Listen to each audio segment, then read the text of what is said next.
I believe in the flag of the United States of America, to the republic for which it stands, one nation, under God, indivisible, with liberty and justice for all. Roll call, please. Mr. Cohen, Here. Deputy Mayor Cosgrove, Here. Mr. Ceruto, Here. Mr. Stoller, Yes. Mayor Sacramenti. Here. All right, I'm gonna make a motion to amend the agenda and remove resolution 26-195 Town Hall renovation project. I have a motion to approve the agenda as amended. Motion. All right, all those in favor? Aye. Minutes. You can turn off your mic. Probably want it. There you go. All right, I make a motion to approve the July 14th, 2026 Town Committee regular meeting minutes. May I have a second? Second. All those in favor? Aye. All right, I make a motion to approve the July 14th, 2026 special Township Committee meeting minutes. May I have a second? Second. All those in favor? Aye. All right. Reports. I'm going to begin. At a recent meeting, Deputy Mayor Cosgrove made allegations that a phone call was made to the police that he was campaigning for the Vote No campaign and called for an investigation. I investigated, but before I get to that, let's start with what this was actually about. Props here. All right. So this is a photo of a sign, 4x3 sign that was pasted inside of the Fort Hills train station and the Milburn train station as well. So this campaign sign taped to the wall of the Milburn train station. That building isn't ours, it's New Jersey Transit property, and no campaign, no party, no candidate permitted to affix anything to it. This one had to come down, and so did others. It is my understanding that during the final weeks of the referendum campaign, our Department of Public Works was removing illegally placed campaign material on an almost daily basis. That is our employees' time and our residents' money spent cleaning up after political campaigns. Now on to the result of the investigation. I obtained the recording of the phone call in question the same way any resident can. And after listening to it several times, what the caller was reporting was this sign illegally affixed to state property. Names of two people campaigning in the immediate vicinity, including our deputy mayor, were mentioned. At 1 minute and 7 seconds into the caller states that she did not know whether either of them was responsible for putting the sign on the wall. She gave police her own name, her phone number, and her home address. She asked that an officer come by so there'd be no confrontation. The recording is a public record. Any resident and any reporter can obtain it and draw their own conclusions. The deputy mayor has said that this sign was hardly noticeable.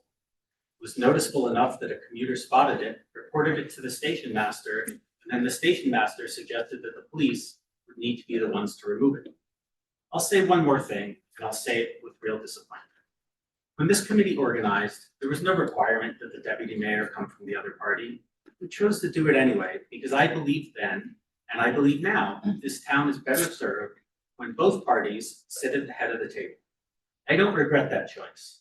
What I did not expect is that a disagreement about a flyer taped to a train station wall would be carried to reporters in New York rather than handled among the five of us who have to govern this town together. Residents have been telling both parties the same thing all week. Stop feeding this sort of nonsense to the press. Talk about what you'd actually do for Milburn. And they're right. Rules need to apply equally to everyone. And I hold myself in the same standard. If material went up on public property with my name on it, I'd want to know about it and I'd want it taken down. Any member of this committee who becomes aware of campaign material illegally posted on public property should report it, whether or not they agree with what the sign says. I sincerely hope that every future campaign in this town of any kind will respect that. And now a quick update on my Verizon cell phone coverage project. I will be meeting with Verizon's RF team tomorrow to discuss the documented cellular coverage issues, and hopefully I'll have some good news to report coming out of that, so stay tuned. Last Tuesday, the Milburn Police Department sponsored our National Night Out. It was a fantastic event. And I want to give a big shout out to our police force for making the event a great success. We're so fortunate to have a dedicated and hardworking police department here in town. I was recently reviewing our police department's KPIs, and I noticed that home burglaries and car thefts are down over 90% since the beginning of 2024.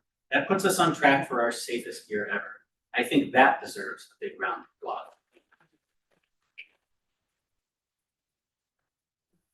Deputy Mayor Cosgrove, over to you. Thank you, Mayor. I have no reports, but since you've chosen to make a speech about, a call, what I encourage people in the crowd here and anyone listening, listen to the tape yourself. Don't listen to a spin about it. Listen to the tape yourself, including the fact that the person started out saying that I was hanging things on the wall. Add in the fact that the person used an alias name, not her known name. She's a registered voter in town, has been for a long time.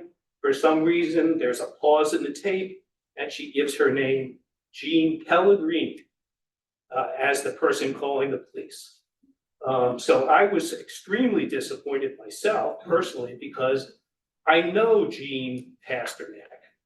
She has my phone number. She's called me on not a million occasions, but a million occasions over time. If she had an issue and thought I hung something on the wall, then she should have called. It's been a couple months. It took me a while to get the open request responded to from the police in town. And at no time since this event happened has Ms. Pellegrini called me and apologized for what she did. What she did was, in my mind, despicable, especially to somebody she knows.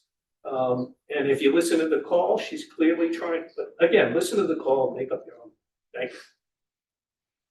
As a point of clarification, I did look into the allegations about the name. It turns out that this resident's legal name is indeed Jean Pellegrini.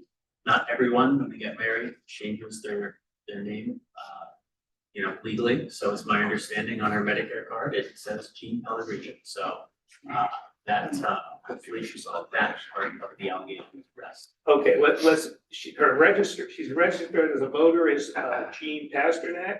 She identifies herself here every night when she talks at these meetings as Jean Pasternak. Let's not play games. With all due respect, Mr. Cosgrove, I believe you're the only one playing games when you went contacting reporters at the New Jersey Globe and the Gothamist to try and get them to write a story about something that I think is pretty insignificant. So we'll let the public decide who's playing games. All right, with that, Committeeman Cohen. I don't have any reports. I would say though that I was at National Night Out and if you weren't there, you missed a fun night. So looking forward to doing it again next year. Committeeman Cerruto. Yes, good evening. I want to say thank you to our police as well, and just kind of report that, we've taken as a township committee unprecedented action on pedestrian safety, traffic, and some of our core infrastructure needs this summer, including all-way stop at Hobart Avenue, Short Hills Train Station, Chatham Road improvements, Milford Avenue improvements, Taylor Park Gateway, and of course, moving forward on traffic flow and traffic studies within our downtown area. The Rimback project, turf fields, and of course, Town Hall. So a lot of really core infrastructure projects that we have been working on for our long-term prosperity as a community. This summer's been extremely active with PSC&G upgrades, major road paving and reconstruction and the like ongoing. And a big shout out to our Department of Public Works, who has worked diligently throughout our summer storms with cleanup. A hat tap to our police and fire department and volunteer first aid department as well with the unpredictable weather and circumstances. And I just wanted to shout that out because I think, it's constantly orange cone season every summer. There's a lot of great work that is going on within the community. And I renew my call for the community to stand together, united, and especially One opportunity would be tomorrow. Join for the annual Milburn Short Hills Historical Society Open House, showcasing the work of our 2026 summer interns, and enjoy a first look inside the renovated William Parcel House. Tomorrow, Wednesday, August 12th, 10 a.m. to 2 p.m., 361 White Oak Ridge Road in Short Hills. And it will be my first time in there as well. And a big shout out for Oktoberfest, save the date, Saturday, September 26th, 2026, Taylor Park. Thank you. Good evening, Stoller. Thank you, Mayor. I think I'm working too hard because I have a lot of reports. Dog days of summer here. Last call for fall registration for soccer, flag football, girls volleyball, and STEM programming. You can register for a community pass. The high school build renovation update. They plan on getting the construction and fencing up the week of August 31st. We're planning on doing a big groundbreaking ceremony, so everybody keep your eyes out for that. Should be a great time. Taylor Park playground renovation update. Construction will begin either the end of this week or next week. We'll notify residents when the playground will be closed to the public. And then it's the last call for that bathing suit and goggle drive that we do at the pool. So you have another week to drop it off. We were the highest number of donations for 3 years in a row in New Jersey, so that's great news.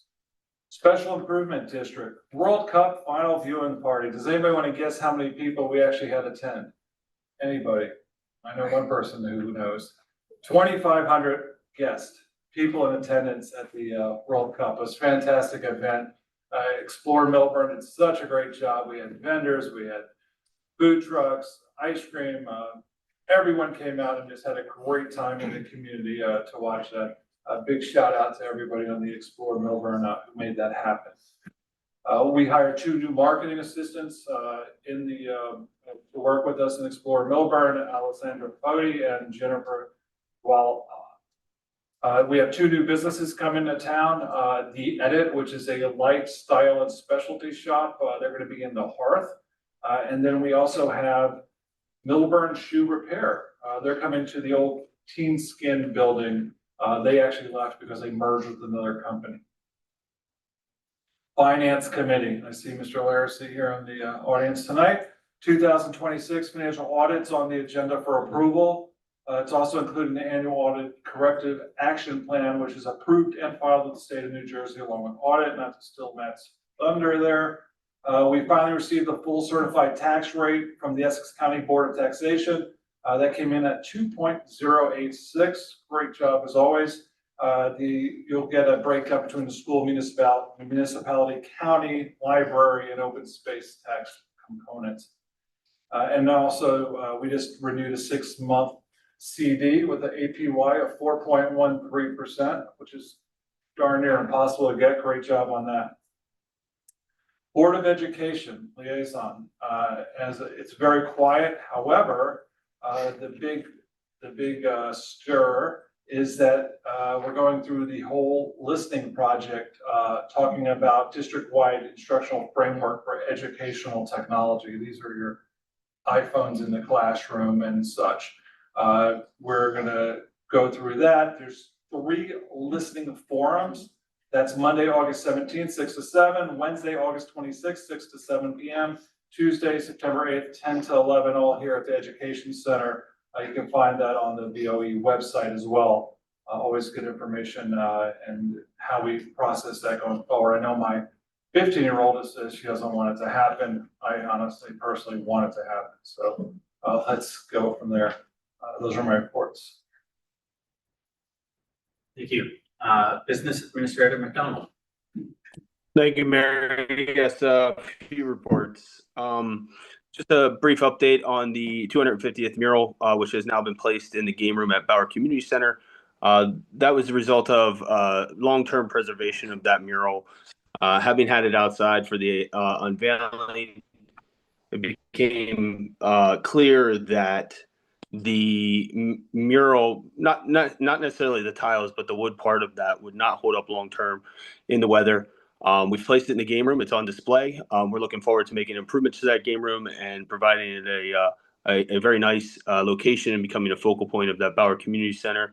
and improving access to it to draw people there as a part of our community. Just a report that the 9/11 ceremony for the township's 25th anniversary will take place on 9/11 at 3 p.m. in the Taylor Park Memorial. Some more information will come out later on this month as we get closer to the date. Just a few project updates. Taylor Park Gateway, we had our pre-construction meeting with the contractor. That project is anticipated to get started beginning of September, mid-September. Looking forward to that and getting in during the planting season to get those plants in and make those improvements. We are currently drafting bids for the Milburn Avenue improvements. We recently put out a video for Facebook and messaged that and the process that we're going through on that. So we anticipate getting that out to bid mid-August and having bids returned in September for construction mid to late September. In addition, the Short Hills train station improvements, we've discussed that with the township committee members. I will be meeting before the Historic Preservation Commission in September and also presenting that project to the public again on September 1st at the township committee meeting. And in the meantime, when we have the revised drawings, which are only being minorly tweaked, we'll post those to the project page of the township website. Also, in connection with the mayor's report on Verizon, just an update on the Verizon pole that will be going at the Short Hills train station. We anticipate a little site work in that location. So just so residents are aware, Verizon is doing some investigation of the small area in which that pole will be going. Again, hoping for that installation towards the end of August, early September. So a lot happening. Unfortunately, I don't know that the orange cones are going to go away anytime soon, but that is a good sign for the amount of work and progress that's going on in the township. Thank you, Mayor. I have a follow-up question for Alex. Can you tell everybody what the hours are where the game room is available and unlocked, since now that's where the mural is on display? Yeah, we will post a schedule of that. We'll make sure that the game room is available and open to the public, just as the Bauer Center is. Yeah. But we'll also be doing some work in there as well. So it will, once that work starts, that will affect the hours. But we'll make sure that we post the hours so everybody can be aware of when those when the mural will be accessible. I've also talked to the organizers of Rocktoberfest, and they're going to work to ensure that the mural is available to be seen during Rocktoberfest, and people will be encouraged to go check it out.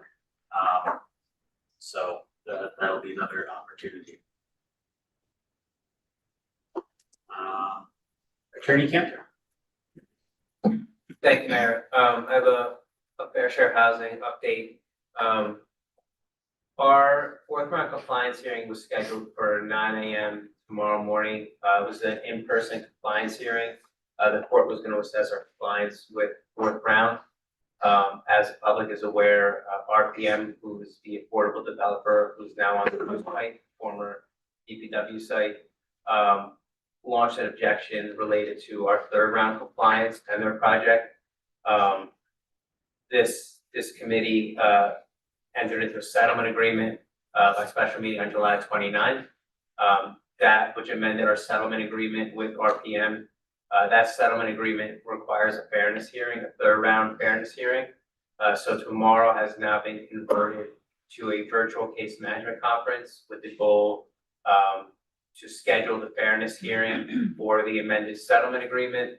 And the test for the fairness agreement is simply whether it's fair to low and moderate income individuals.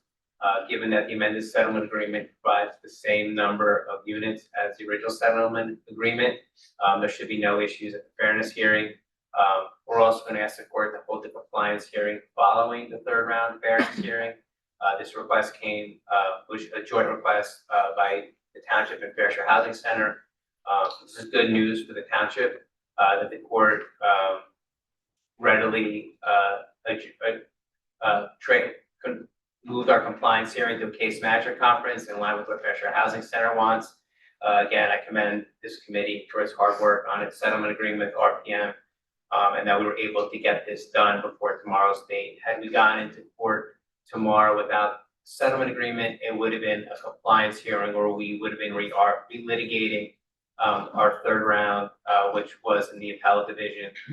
So I think this is very good news for the township. It's good news for our fair share housing litigation. It's good news for our fourth round. So hopefully following tomorrow, we'll have a definitive date when our third round of fairness hearing will be, and our fourth round of compliance hearing. The fairness hearing has certain notice requirements, but certainly will make the public aware as to when that fairness hearing is. The public has the right to participate at the fairness hearing. Mayor. Yes. I'd be remiss not to mention too, from the Open Space Tax Fund Advisory Committee, we're still looking for additional projects. So go to the website, fill out our project proposal form, and please get those in. Right now, we only have one in the queue that we're actively looking at, as well as additional ones we're doing some work on. Thank you. All right, public comment. You're invited to speak, offer your comments. Please come to the lectern, clearly state your name and whether you are a Milburn resident and or property or business owner. Please do not provide your full address, seeing as our meetings are recorded and are readily available to the public. Help facilitate an orderly meeting and to permit all to be heard, speakers shall limit their comments to 1 3-minute session. You will be prompted when there is 30 seconds remaining. A reminder that this is not a time for dialogue or to debate a matter. This is a time during our business meeting for the public to offer comment. I now open the public comment period.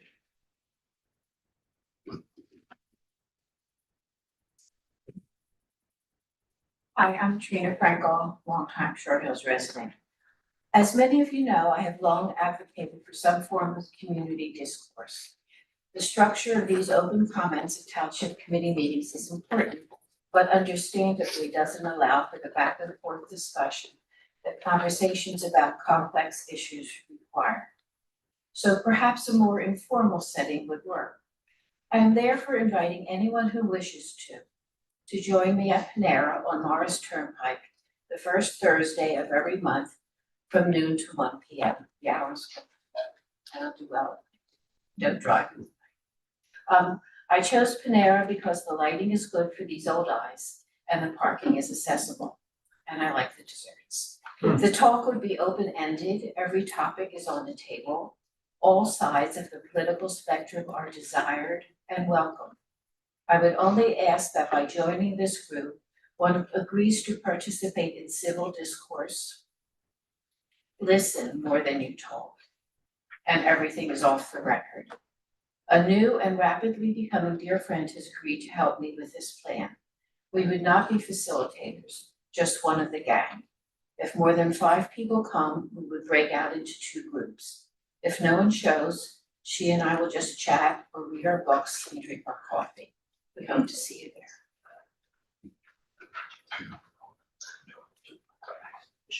there. Good evening, Phil Kirsch, Milburn resident. I was pleased to hear at the last meeting that we have an alternative to the 9 Main Street development. I assume if approved by the court, because I value the convenience of the current recycling center, and also because the vision of a parade of trucks entering and leaving the site for months during our remediation was very dark. However, we should be objective about this settlement. We hope that any remediation needed for the former Rimback site, which involved a lot of truck movement, is not substantial. And we should remember that the idea of giving away land that was so demeaning for 9 Main Street remains for the new site. The mayor said that we were stuck with this from the original agreement, but then stated that any money we charged the developer would be paid back by us under the GAP fund, which I think is true.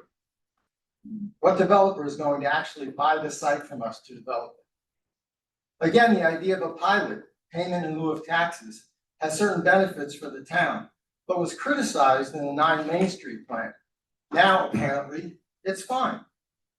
I think that even if gold were discovered under 9 Main Street during remediation, that somehow even that would have been condemned by the folks who were opposed to the project. Last, there was a substantial sum spent to fight for the new agreement, much more than other small amounts spent by the town at various times, which were roundly criticized. I would also point out that the overdevelopment, so-called in round 3, is state mandated, not something any township committee wished to endorse. If we really want to stem overdevelopment, one way is to build the dreaded 100% affordable housing. Since under the new legislation, we would get double credit. In other words, credit for 200 units by building 100. The equivalent is to build 1,000 units to get credit for 200 under the mandated 20% formula. In other words, 10 times as many units. Last, the Better Deal for Milburn pamphlet handed out at the last meeting states that the $25+ million for development is, quote, expected to be funded, unquote, by the Affordable Housing Trust Fund. How exactly will this happen? I'd like to know. All this leads to my request that we be clear-eyed and consistent going forward. Take a well-deserved vow for something that many, including myself, thought would never be accomplished, and move forward without demonizing past actors at every turn and continuing to politicize our town and its meetings. Thank you.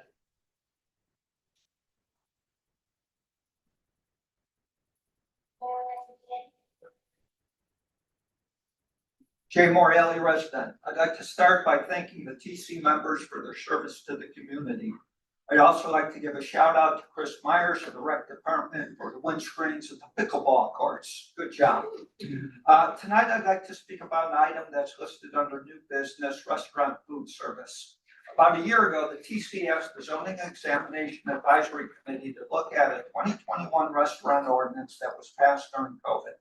The advisory committee, of which I am the resident member, put together a revised ordinance that was presented at the TC in July. I am not speaking on behalf of that committee, but on my own behalf as a resident. Amongst other changes, the revision recommends is restoring protections to residential property owners that border or in close proximity to commercial property. Specifically, it reinstates the 125-foot distance requirement for restaurants that border residential properties in the B2 and B3 districts. This includes the north side of Upper Milburn Avenue from St. Rose to Walgreens and Morris Turnpike from Walgreens to Benihana's. Almost every single commercial property here in that area shares a property line with a residential home, approximately 60 residential homes. And in some cases, the buildings are built right up to the property line. The prior ordinance was known to be effective in protecting residents and their rights. I'll read from a zoning board memorialization of a restaurant application in that area while under the prior ordinance, and I'll leave the restaurant name out. The board notes and finds that the building and shopping center where the restaurant is proposed to be located at just over 43 feet from the nearest residential lot line is a mere 35% of the 125-foot setback requirement and is too close to the dwellings for the proposed use. Specifically, the board finds that the restaurant would generate too much noise, emanate too many odors, and create too many refuse disturbances for neighboring residents. The ordinance in 2021 basically eliminated the distance requirement, reading from a report prepared by a professional planner that reviewed that ordinance. While the number 125 feet is still in the zoning ordinance, in truth, substantial changes are being wrought by this ordinance. It is now Milburn's proposed public policy to accommodate restaurant and other food services, no matter how close to host buildings, no matter how close they are to single-family lot lines. Most of the commercial properties in question are owned by nameless, faceless LLCs. Some house national chains like Mavis, Panera, T-Mobile, Wendy's, or real estate firms or supermarkets. Trying to find out who owns the properties when there are issues can be difficult. Getting them resolved even more so. Just ask Al Carmen.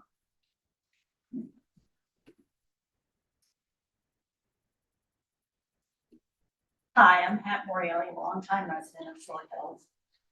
We've lived in our home for 23 years. We know the residential neighbors up and down Claremont, Battlebrook, Canterbury. We have block parties, neighborhood chat groups, and we keep an eye on the homes of our neighbors occasionally. When someone's having construction done or trees removed, we let others know. If we have a concern, we talk to our neighbors.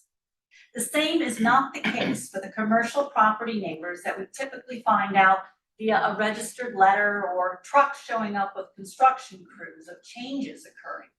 A simple case of getting a commercial property owner to repair a broken fence took multiple calls and emails to township officials and town council members, needing to raise the issue publicly at a TC meeting, 2 mayors, and eventually a citation, which took over a year to resolve. What does this have to do with restaurants?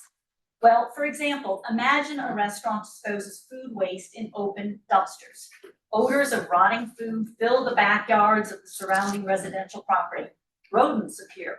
Residents complain, and for the next year, the property owner ignores the problem until fines are issued. Is this what we want homeowners to deal with? I encourage TC members to side with residents on this and reinstitute the 125-foot distance requirement. Thank you.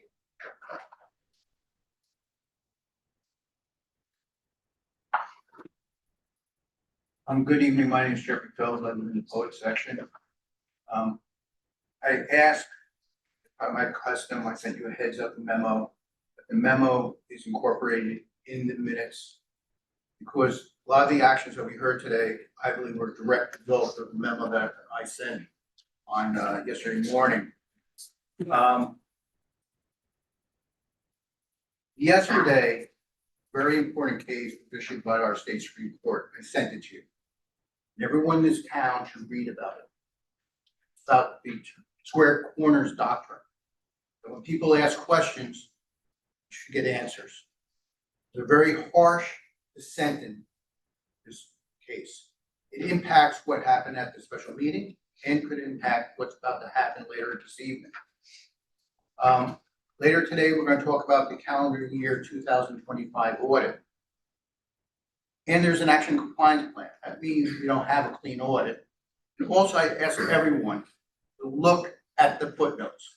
Do you remember the good wife when we had Nathan Lane says, where you want to find out what's happening, read the notes to an audit.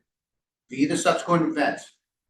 The subsequent event footnote is more expansive than we've ever had in this town. It tells you the amount of debt that we're having. Please look at it. As to the settlement tonight, about the High Center.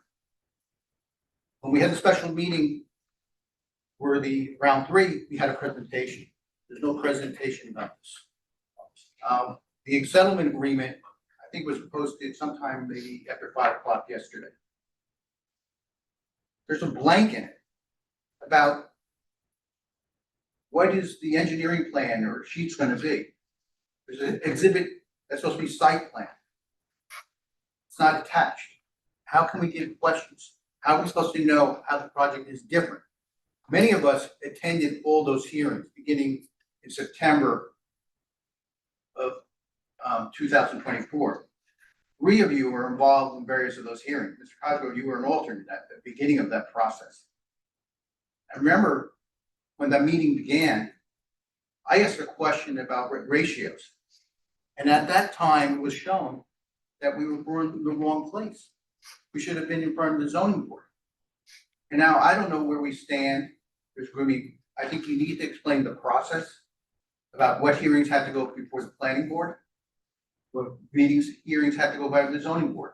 Because the zoning board agenda does not have anything relating to this settlement on their next meeting agenda. In early September, there's 2 planning board hearings. I think the people should understand the process to approve this. Thank you.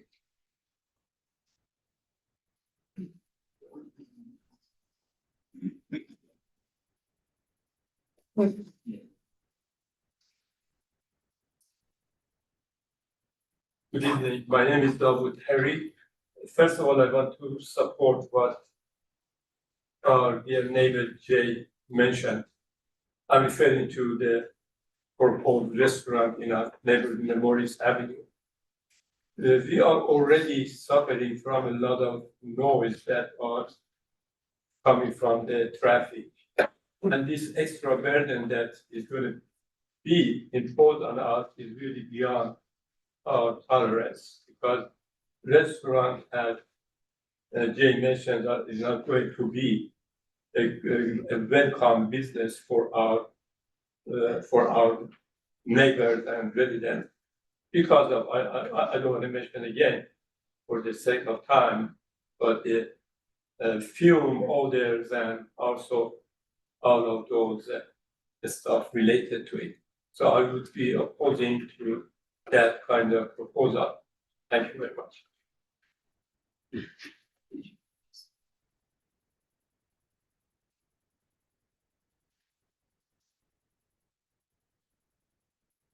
Good evening, Beth Zoll, Melbourne resident. I'm just coming up tonight with two things in mind. First, just to address civility. 2 weeks ago at our special meeting, in hindsight and upon review and upon reflection and actually watching the meeting back, I feel like it's my duty to speak up and say I was disappointed that it was tolerated that multiple speakers could stand up and attack other citizens, not just myself, but including myself. Specifically, I was accused of having been grandstanding. And so I also wanted to address certain things that were mentioned about me that I didn't have any opportunity to readdress. I was accused by the mayor of being a bystander through the 9 Main Street decision. I just wanted to state for the record, I did play no part in that, and I'm not sure what the comment was in reference to. And then also wanted to share transparency. Mayor Sakamandi, you stated in the meeting that anybody who checked the court filings of the past few months would have known. And I just don't know that that is the equivalent of transparency to the township saying you should have checked the court records. It was there for you to see, just in terms of having hid or not hid something. And then the final item I just wanted to touch on is that in response to my comment, Mayor, you stated that you couldn't stop the 75 units because your hands were tied, and that was the agreement that you were given. And I understand that. It was indeed the chair of the planning board, as multiple people stated or accused or pointed at, that approved the Annie Says building. And you stated that my fingerprints were all over it. I just wanted to agree and say, now the exact circumstances, you understand the planning board role with respect to the TC. When the TC approves something, that is what is given to its land use boards. So I feel I did act perfectly acceptably within my powers and my responsibility. And if it was going to, the alternative was if we would have made a decision and voted on our heart as opposed to maybe what the law said, it could get thrown back at us. It could have gone to court and gone higher, which is exactly what happened when you voted on the High Center.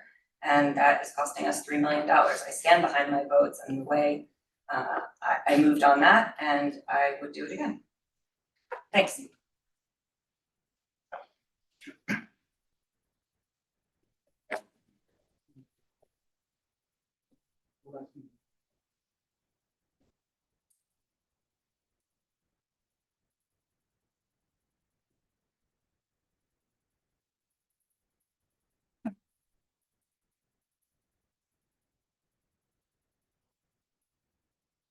Evening, Jerry Kung, Short Hills resident.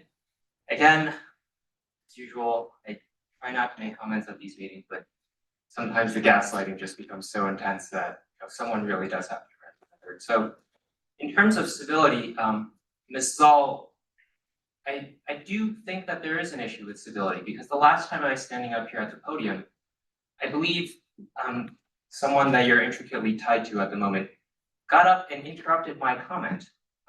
Even though that was totally uncalled for. I've never received an apology from that person, but perhaps since you know him so well, you could ask him to apologize on your behalf. It's funny because I just pulled up the June 15th, 2022 Melbourne Township Planning Board meeting, which is the first time that the Melbourne Planning Board, chaired by Ms. Zoll, the previous speaker, was contemplating passing the 3rd round draft housing plan, which includes the 75 unit project at 9 Main Street. The first resident name that appears on this document is Beth Zoll, chairperson. In fact, if you go to the first draft of this, and I remember this meeting because I made a very specific point about how there were patent inaccuracies in the draft document that they were trying to pass. So let me just pull it up because I have this here. Hope I don't run out of time. All right, so here we go.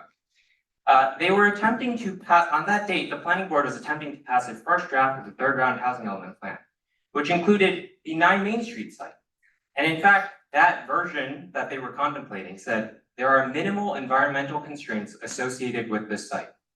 That was later turned out to be discovered to be false, and they had to pass a revised version of the housing element. But Ms. Zoll, because she did not do her due diligence before rubber stamping this first draft of the third round housing element, she actually voted yes that night. So Ms. Zoll, and you have the opportunity to respond because there is a second public comment period after this, should you choose to stay until the end of the meeting, that is. I would like for you to explain why you tried to pass a housing element draft that had a patent inaccuracy claiming there was minimal environmental constraints, given the second draft said the site has a history of industrial uses and is most recently used as the Township Department of Public Works. A preliminary assessment report was completed for the property. There were former above ground storage tanks, contamination, there was spill material, rail line spurs, siding. So I'd just like you to explain, why you decided to vote yes on a document that was clearly pointed out to be false by myself during the questioning at that meeting. It was June 15, 2022. The recording is public. I don't review. Thank you. Thank you. Mayor, if I may, so I just wanna, decorum here. I don't think we should have residents attacking other residents. That's not what this is for. Obviously, if you're to stay, you can respond to what was just said. I'm not gonna stop that, but I do think that this is a forum for you to address the township committee and things about the township committee and not the large personal attacks against any residents. So, it's only August, the election's not until November.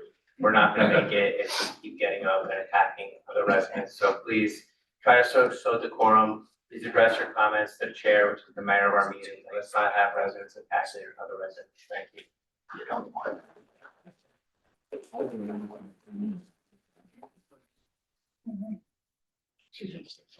I'd like to talk to New Jersey Transit about that. I mean, it's an open season. Yes. Because if you've ever been there, I can attack individual stations. Let's go to New York Penn Station for this week, because all of a sudden, no trains are going. It's Thursday, and no one knows what's happening. It's Thursday afternoon. It's what time is it? 5:30, and everyone's standing around, and you cannot find out what's happening, when the trains are gonna start to move. And I think that's a little bit more, that's pretty important to a lot of people here.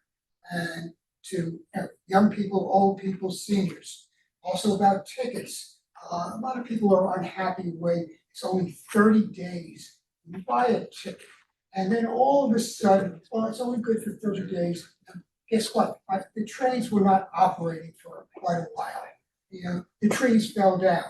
I don't know if we had some storms, and then there was nothing happened, so I could not use my ticket. He said, well, guess what, it expired. I said, okay, it's not good, so I couldn't use that technically because it was 5 days past due. I'm seeing here, okay, I can afford it, that's not the issue, but it's not the way to go. Even Long Island Railroad, I was a Dash and Dan motorist for many, many years, they even allow 60 days. Let's do something. And for seniors, why not do it for longer than 30 days? Used to be a year. Let's just think about that for certain groups. I mean, and also for signs. And make sure that there are announcements at certain stations if there is a problem. Talk to people. I've said enough. Thank you very much.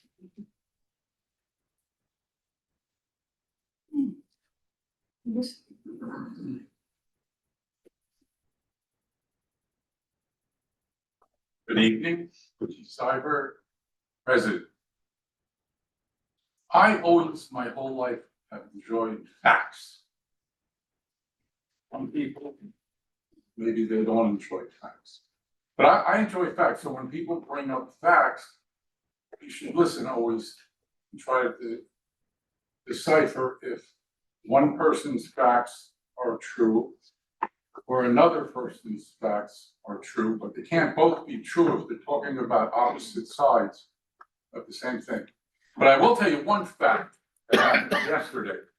I went to Newark, New Jersey, to witness the drawing of the line A. And here's a fact, that from 1999 till 2023, there was always line A went to the Democrats.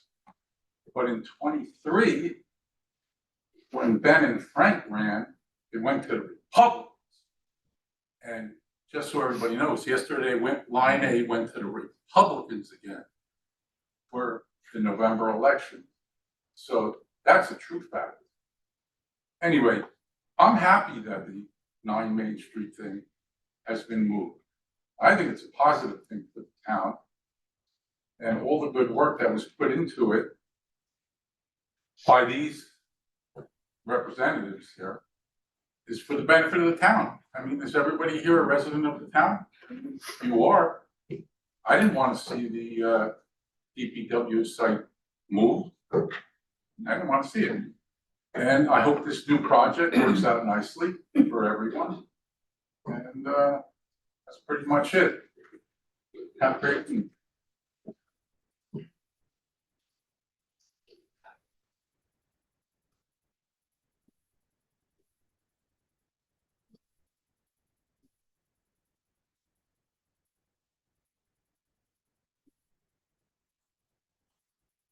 Trustee Best, somewhere in Melbourne. There's a bunch of things I wanted to talk about just briefly. Just a reminder for Alex on the HPC, seeing the drawings for the train station. I would really, just as a member and of the community and of the HPC, I'd really like to see the drawings revised so we have elevations and colorations on the landscaping because it is a historic area and a historic site. So if you put a traffic island in front of that environment, it's cohesively all one environment. And I think that it's very important. And there's, just too much of drawings happening and you're gonna run out of time with your grants. So I suggest doing that sometime in August. So we have it in advance of your September meeting and possibly in advance of the public meeting. I think out of respect, this project's been going on for probably, 8 months. And this really has nothing to do with TC. But I'm just saying that so, Alex has been very gracious. So I also wanted to talk about turning code enforcement into a profit center. I would be happy to, I worked with profit centers all the time when I was merchandising an entire company. And I think that we can do that because there's so much flagrant violations of code throughout the town, particularly as comes to landscaping and keeping things up properly all over the town. So I'd be happy to help head that up, just offer my time. And that's nothing against the DEC. I do want to talk a couple of times just about this consistent bullying. I mean, I actually walked down the aisle. I felt like it was at the wedding of an old person.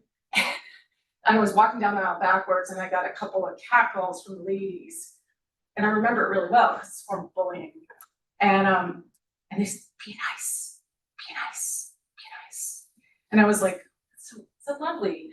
So anyhow, when the opposing side, and I apologize to council in advance because I am trying to keep this, when the opposing side slaps you in the face in the schoolyard, and then you kind of push back, there's nothing wrong with that. So I think it's very appropriate that people stand up for themselves and actually tell the truth. I think that this administration, Beth and Jamie have done a really good job doing that.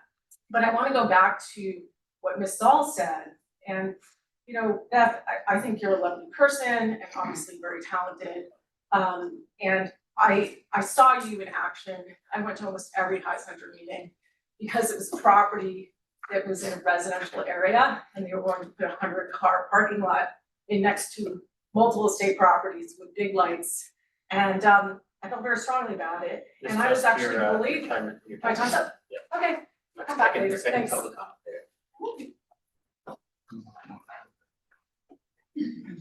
we have anyone online? We have two, Mayor. Proceed.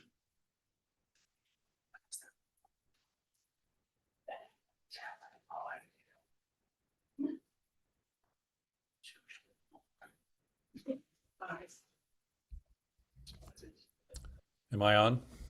Yep, we can see you and we can hear you. All right, excellent, thank you. My name is Bill Brazel. I live in South Mountain. A couple things. I'd like to support Jay and Pat Moriali's call to reinstate the 125-foot requirement that was in place before COVID. I believe residents should have the right to defend themselves from the kind of encroachment that Jay and Pat have described.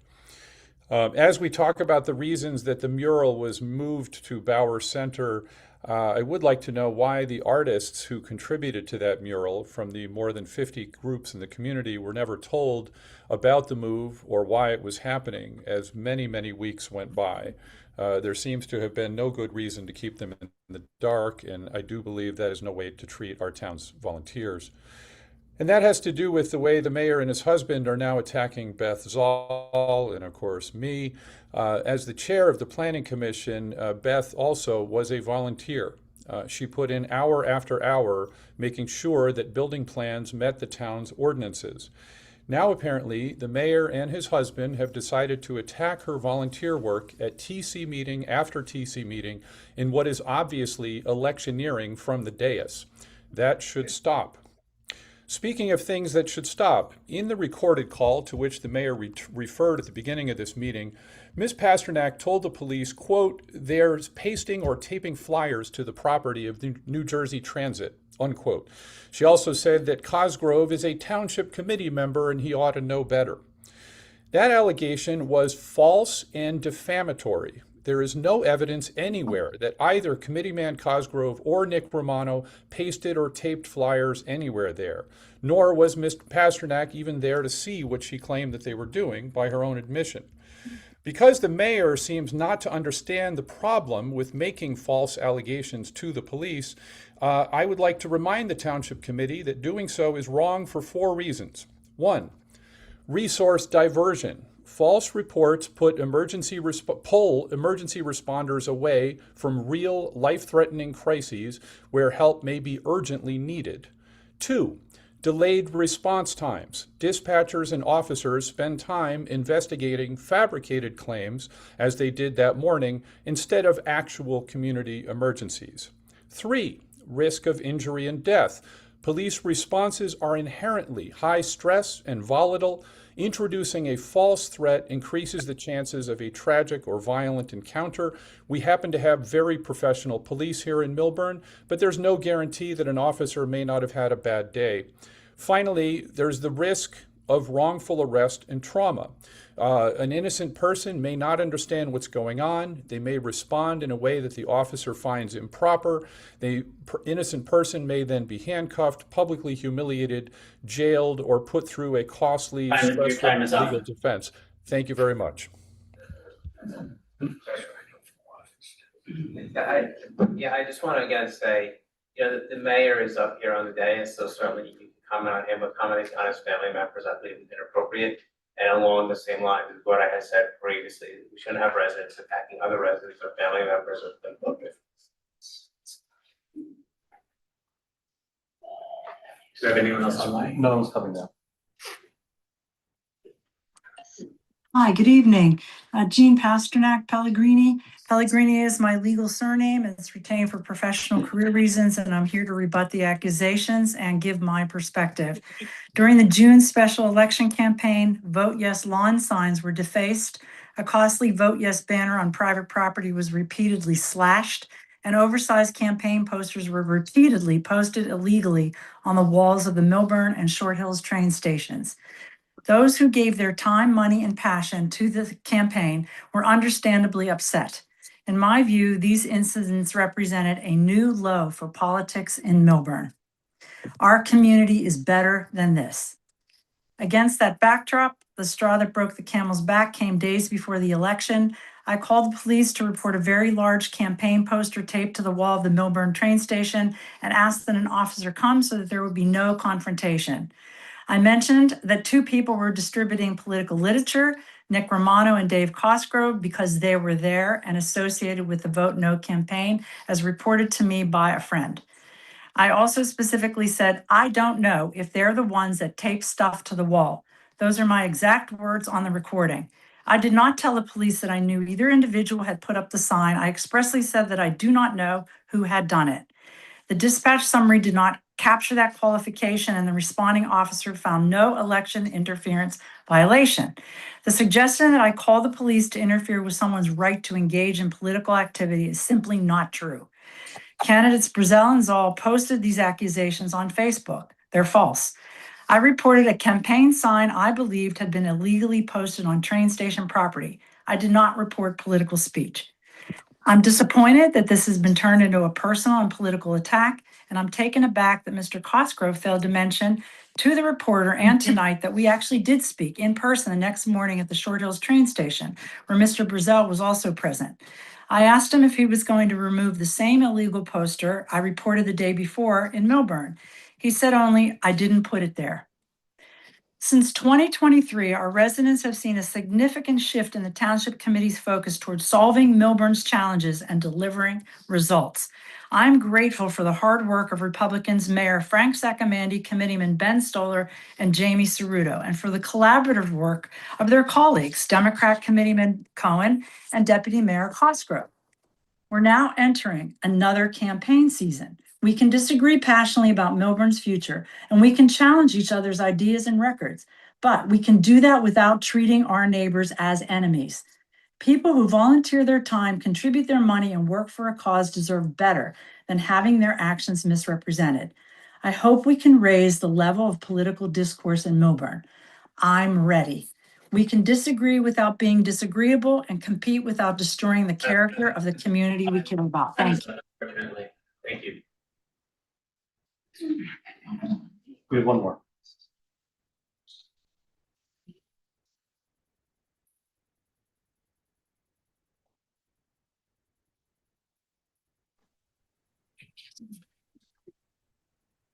Good evening, Perry Urso, Short Hills. I'm here tonight to respectfully request the immediate removal of the current chair of the SID based on serious concerns regarding political activity, oversight, and equal enforcement of the SID's rules.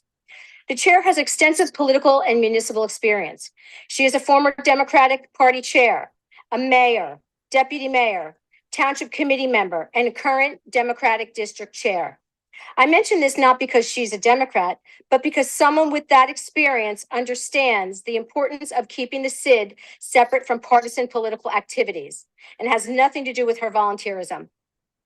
And this issue is not new. On November 20th, 2018, while serving on the Township Committee, she was present when the former DMDA president publicly raised concerns about the organizations being used as a political platform. In 2020, the current chair filed a harassment complaint involving me, a local property owner, and others. I dispute those allegations and believe video evidence is relevant as to what occurred. I have submitted information concerning that matter to the Millburn Police Department. I am asking this committee to determine whether that complaint was legally false. I am asking you to consider this evidence and circumstances. There is also a separate issue involving a current Township Committee candidate. On June 9, 2026, that candidate publicly discussed a police incident and characterized filing a false police report as a criminal offense. Then again, August 10th, the same candidate publicly accused a Millburn committee chair of making false allegations to the police. Again, I am not saying these incidents are the same. My concern is whether the same standards are being applied to everyone, regardless of the political affiliation. On June 4th, during the Girls' Night Out, I received information that campaign materials were being distributed within the district. At the SID June 25th meeting, a board member stated that Republican representatives have been instructed, in fact, not to participate in solicitation. When asked the chair, of course, she responded she had no idea and nothing to do with it. So I ask, where the SID rules applied equally to everyone? I also asked this committee to review the 2020 Halloween event, the 2024 Taylor Park birthday celebration, the Founding's Day, including the SID's promotion of the Stuff the Bus initiative associated with the then candidate for Township Committee. These circumstances raise serious questions about oversight, political accountability, and keeping politics out. I am asking this committee to act, not simply acknowledge these concerns. This is not about Democrats versus Republican. It's about one standard being applied equally to everyone. I respectfully urge this committee to protect the township's ethical standards, protect the integrity of the boards and their nonprofit missions, and remove the current SID chair from her position. Thank you.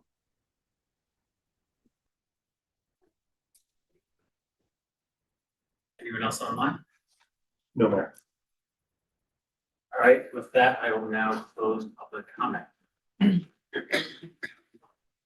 Let's see, so for the responses, Committeeman Cohen, you get to go first. I'll be brief. I really want to address a couple of things.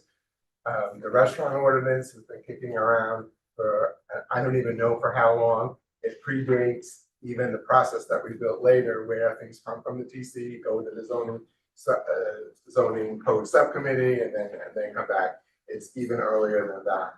For whatever reason, I'm sure we'll find out later. While it was on the agenda, and I pulled it from the last meeting because I had some concerns tying it in tandem to some changes we were making to the health code. I wanted them to be done at the same time. I subsequently learned that we had taken it as far. I was advised by Mr. Petto that we had taken it as far as we could in terms of what the zoning board could do, what the health department was willing to do, and what the uniform construction code required the construction inspectors to do. So given all that, I requested that it be put back on the agenda for tonight. I found out when I got the agenda that it was demoted to new business. It's hardly new. We've been talking about this for a couple of years. I'm fully supportive. The old zoning rules were in place and were changed only due to COVID when business was at an all-time low.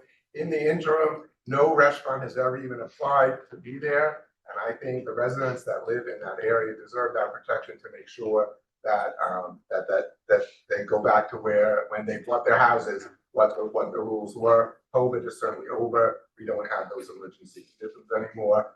I'm looking forward to learning why it became new business.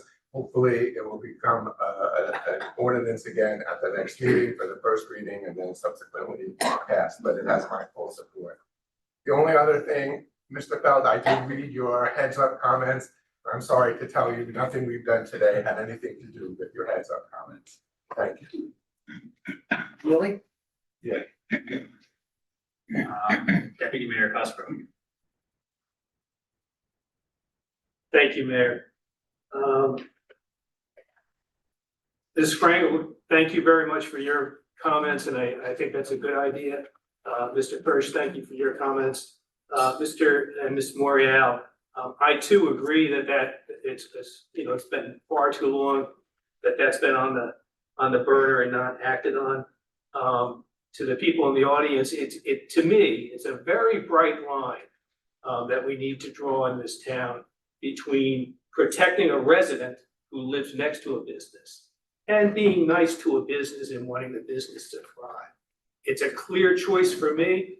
The residents should be taken care of first. When we think of businesses in town, we have a lot of restaurants. We have a lot of places where restaurants could be. They don't have to be behind a person's house. And then the comments by Ms. Pasternak, I'm just not going to comment other than to urge people again to listen to that tape yourselves. Thank you. Good evening, Mr. Bruno. Yes, good evening. Thanks for everybody's engagement.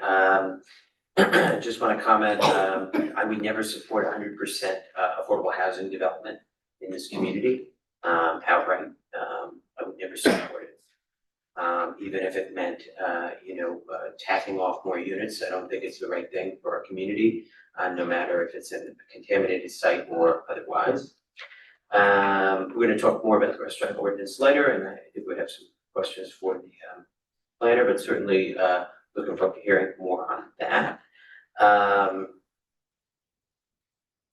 With regard to Short Hills train station, I'm sure we can get all the information in short order to the Historic Preservation Commission with regard to it was called, you said the color and the elevation. Hopefully we can take care of that. And I'm very proud of code enforcement for their increased presence, ensuring that we are all buttoned up. Let's see. And then I would just say, you know, we need to instill positivity in our community. And I think, you know, utilizing the press and feeding negative information is not good for our community. It wasn't good several years ago, surrounding complete streets, and it's not good now. And I think we have to sort of lift up our community and celebrate the wins. That's what I say. Wednesdays are Win Wednesday for me. So, end of my comments. Thank you. Good evening, Stoller. Thank you, Frank. Let's see where to start here. Mr. Kirsch, I thought you were gonna stand up there and talk about the great new pavement that was put in on your street last week. That looks fantastic, right? You know, in terms of the vote for the 9 Main Street, it was 5-0 up here. We had to look at all the information and, you know, we're elected here, we're elected to represent all of the residents, and it was a significantly better opportunity for the township. So, you know, the insinuation that we weren't cleary-eyed or we did something else, it's just not true. And, you know, we're voted to make those decisions and such. Al Carlin, New Jersey Transit, bane of my existence for 20+ years, commuting into New York City, going back and forth. It is hysterical, the 30-day expiration when maybe 4 of the days, 5 of the days, you can't even come in and out because the trains get canceled, but they cross on the Port Authority or something else. It's just a mess, and that starts in Trenton. Really starts in Trenton, and we can do better. We really can. Richie Seibert, facts matter. Line A, all the way. The fact is that for 17 years in a row, that line A was pulled by Democrats. I'm not a mathematician, I'm not a quant, but that's really, to me, it's significantly impossible, statistically impossible. So facts do matter, and it's, you know, it looks like there's nice. I was at the drawing, so it was good to see that it was a fair and honest drawing. A little bit of history too. I don't know if you guys know, but at former Essex County Caputo, Nicholas Caputo, he drew line A for the Dems 40 out of 41 times in a row. Statistically, 17 in a row is not possible. 40 out of 41 is really not possible.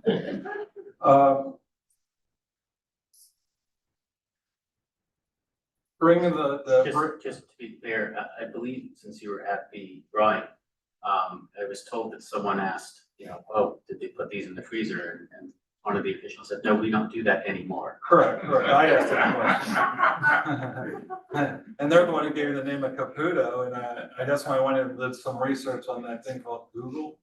So I want to look at that. The temperature in town, literally, I agree with Mr. Cantor. It's only August and we have a long ways to go to this election. I'd love to see the temperature come down. We already seem to be at the height of gaslighting, allegations and things along those lines. I think everybody should, you know, take a step back instead of being hyperbolic on the Facebook page or whatever it is, which I try not to go on. It's disgusting. It's literally the bottom of the pile. Try not to go on there, but judge people by the work they put in, the accomplishments they make, and the positivity they throw in this town. And that's for a whole list of probably about 7 of the speakers. Good thing my wife doesn't come to these meetings because she would go hyperbolic. What else do I have here? Perry, listened to that. I've gotten to work closely with Jackie Lieberberg.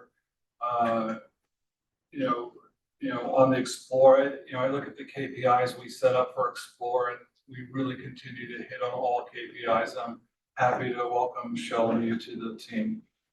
And we're making great progress from the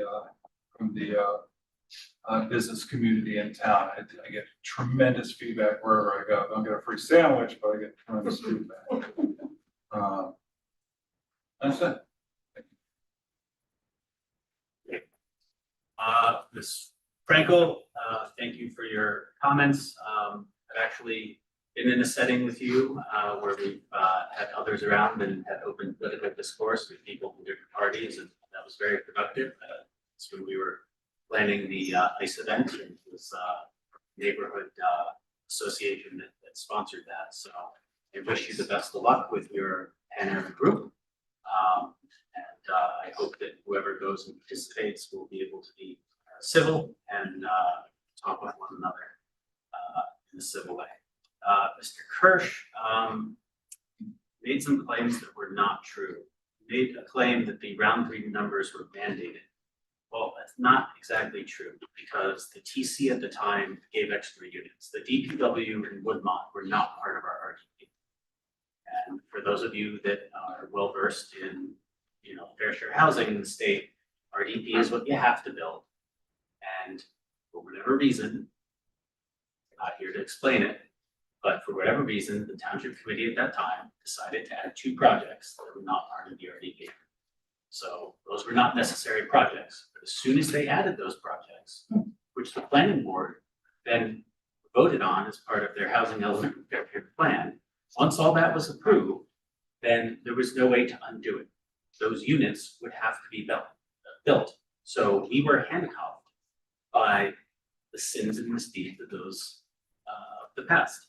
So I just thought I should provide some clarity there. As far as the amount of credit that you get for 100% affordable, I know the rules are different between round 3 and round 4, but it wouldn't matter. Even if we got double credit for the units in round 3, our round 3 obligation will be complete once we are done building those 75 units. So whether we got bonus credits or not wouldn't make a difference, because round 3 units don't carry into round 4. So I think that was sort of a relevant one. Mr. Morreale, I hear you on your concerns about the zoning ordinance. We're going to talk about it under new business. I would point out that you are on the zoning code examination subcommittee, and you do happen to live behind the area that was affected. So, I don't know what the rules are, but I wonder if maybe that's something you should have refused yourself on. Let's see. Mr. Feld, we actually have our local counsel here tonight, and I believe they're going to be explaining the High Center settlement agreement, and also there's going to be a Whispering Woods hearing at the planning board, where there will be a more in-depth analysis of the agreement and the changes that were made to the plan. So there will be plenty of time to get information about that. We released the documents of the settlement agreement publicly yesterday as soon as it was signed. It wasn't signed until late yesterday, and as soon as we had a signed document, we put it out there. So we try to get documents out as early as we can, but we can't put out a settlement agreement the other side hasn't signed, because things can and do change. There were revisions to this settlement agreement, sort of right up until the end. It's lack of clarity as to which one is the final document. Let's see. Ms. Zoll, yes, I think people need to treat each other better in public comment, but that's a two-way street. People are entitled to come up and make public comment. They have a First Amendment. It'd be best if they didn't attack one another. But when someone gets up and says something that's inaccurate, if someone else wants to get up and correct the record, I think that's fair game. And in terms of correcting the record, you were the chair of the planning board that voted on the housing element fair share plan for round 3. contained the 9 Main Street project and the Woodmont project, which were bonus projects. Dr. Kung, I think your comments speak for themselves.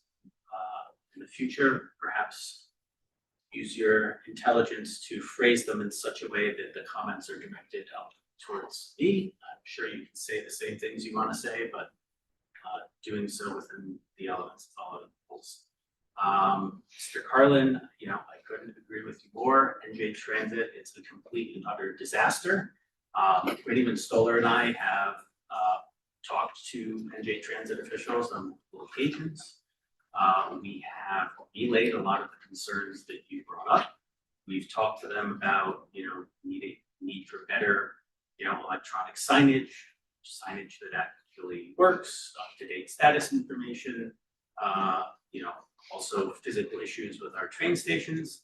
Mr. Stoller and I were just walking the other day up to the platform, Milburn Station, and we noticed a railing had rusted and fallen off. And Whittyman Stoller took a picture of it and is sending it into NJ Transit. So, when we see something, we try to do something, but it really is the state and the state officials that control the fate of NJ Transit.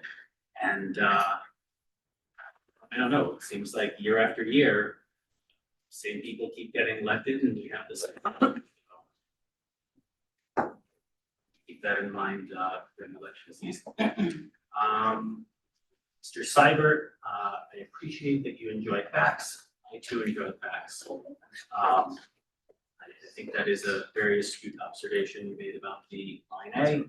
And I think as we discussed earlier, there were certainly shenanigans back in the day with how that was picked. We'd like to point out, in addition to 2023, the Republicans got line A in 2025. Last year, they did as well. They did as well this year. So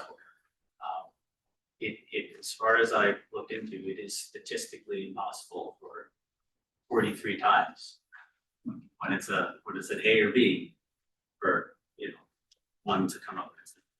But it seems like that process is working out. Ms. Best, we will certainly make sure HPC gets to see the drawings.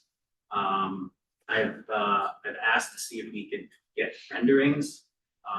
They've even generated some renderings, but I'm not an architect, so I'll show you what I have if you'd like to see it. But I certainly think the township is going to put out the official drawings, and you can take a look at that. But overall, I think the train station project is an example of a opportunity we had to get public funding to do some good. And I think what we are doing, while not a panacea, is making the most of the funding that we have available and making improvements. So I think ultimately that train station is going to be in much better shape in terms of the traffic flow.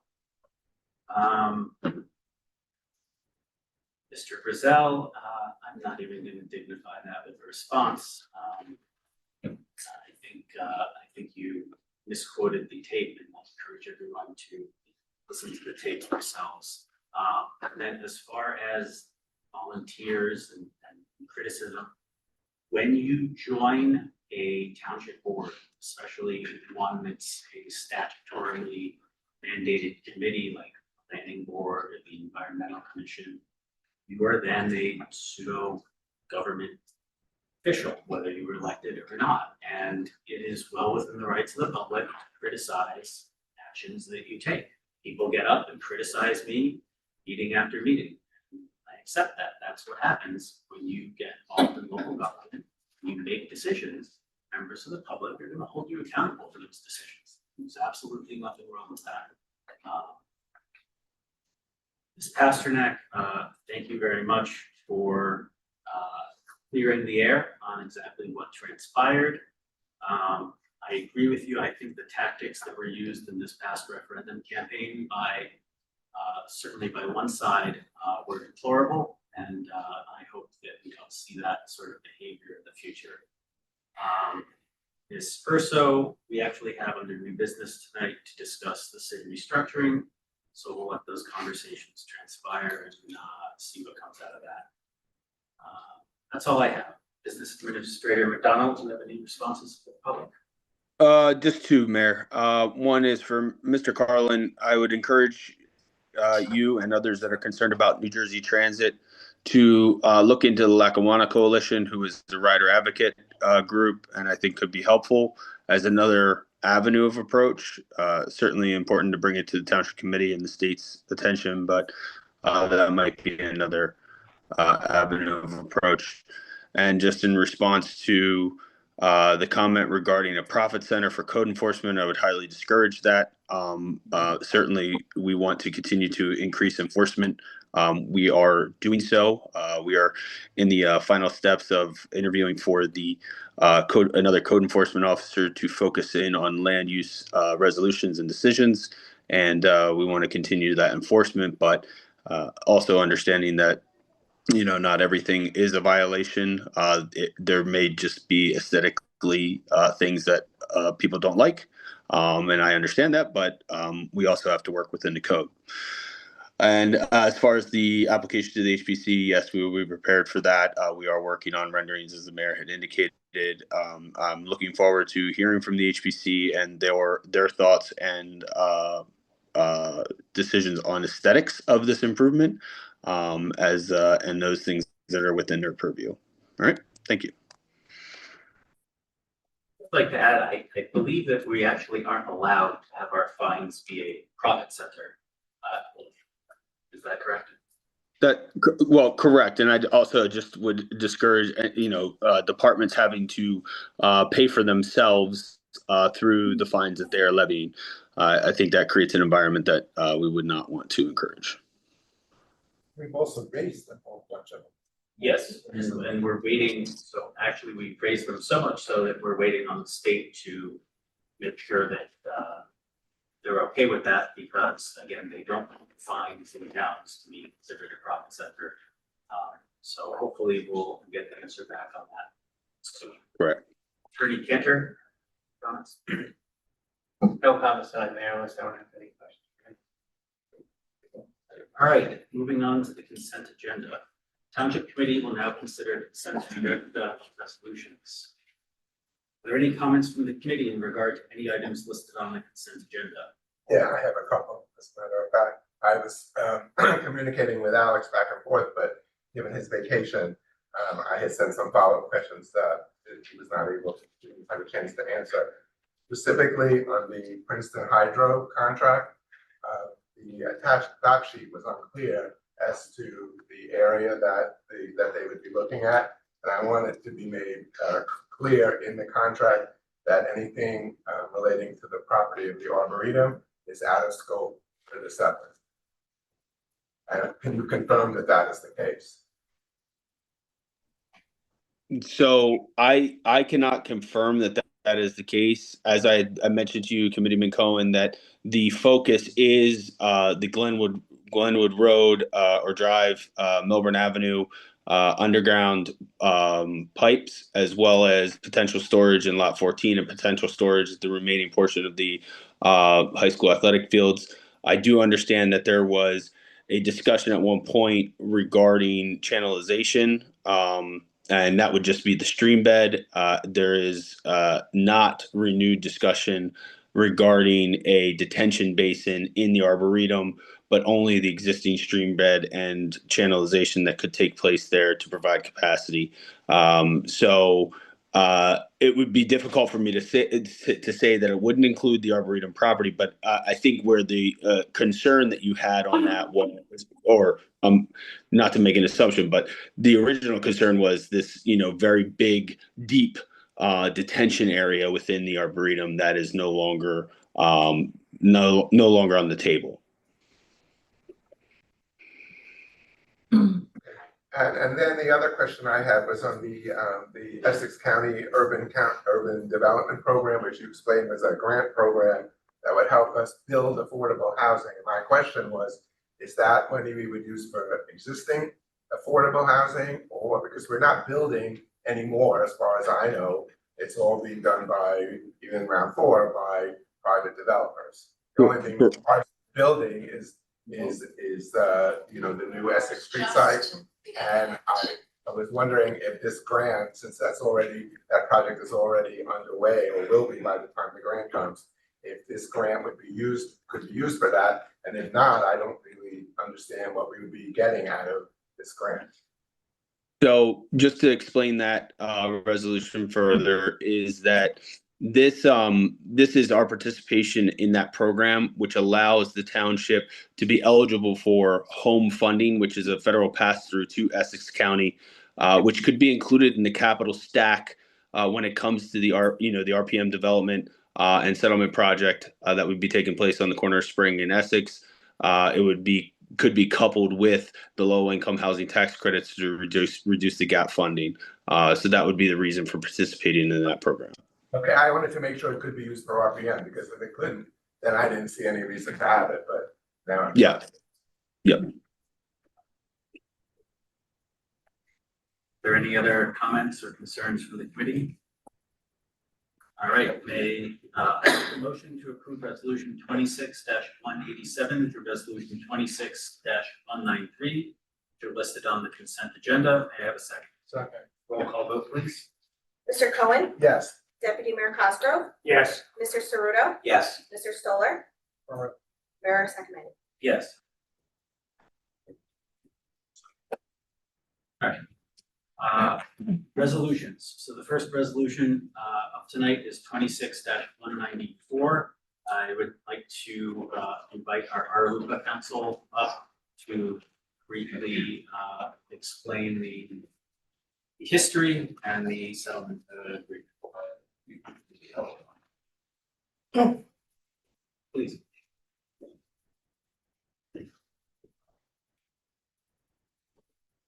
Thank you.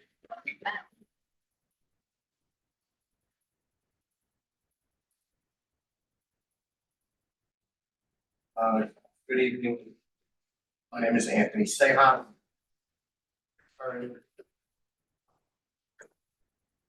From the law firm of Cleary Giacobbe, partner in that firm, and this year, you're calculating, and I'm sitting over there, it's my 30th year defending public and private clients. I do look into the mic.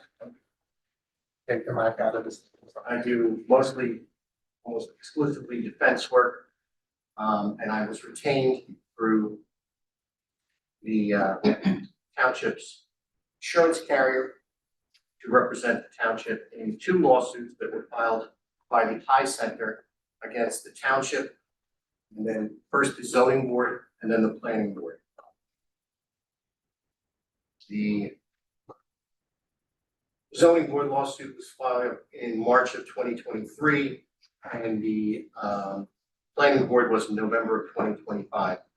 And both of them are challenging decisions made by those respective boards.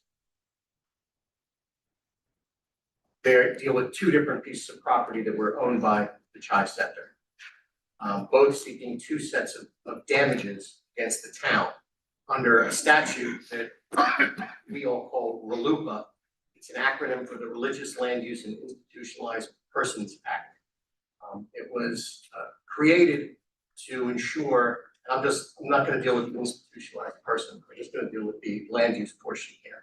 It was designed to essentially protect religious groups from land use decisions that were believed to violate the First Amendment. Religion and speech are in the First Amendment, and that's for a reason, because we take both of those rights very seriously, especially religion.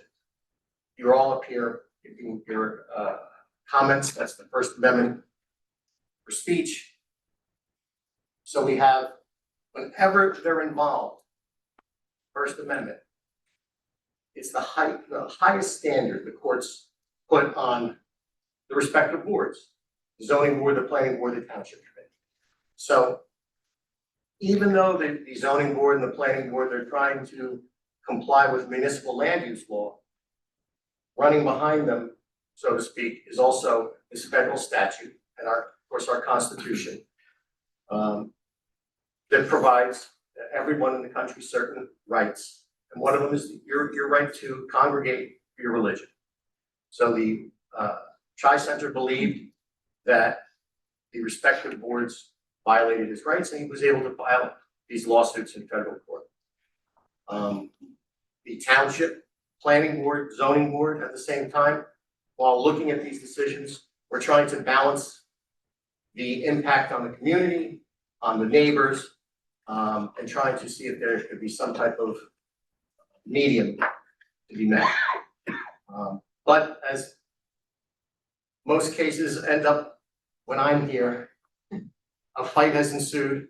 It couldn't be resolved. Litigation, so lawsuits were filed, litigation ensued, and we were defending two federal lawsuits at the same time, both with very good attorneys on the other side, and very good judges, federal court judges involved.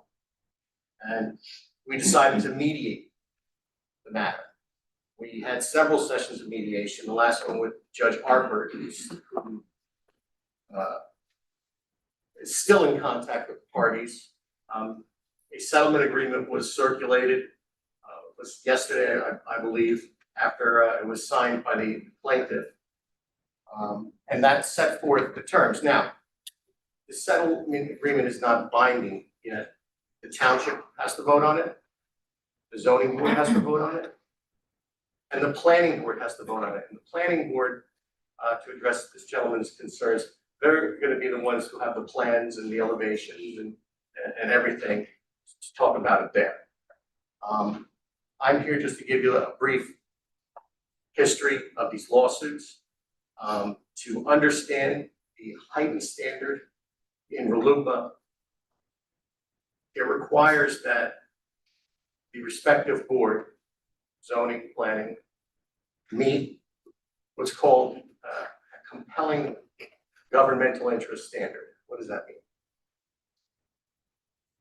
Normally, with the restaurants, non-religious buildings, you have municipal land use law with regard to setbacks and the requirement of variances and all that good stuff that land use attorneys know a lot better than me. When the religion is involved, there's a heightened standard involved. You have to show that stopping this construction of this building or this church or this mosque or this synagogue or Shabbat from being built, to stop it, you have to show compelling governmental interest.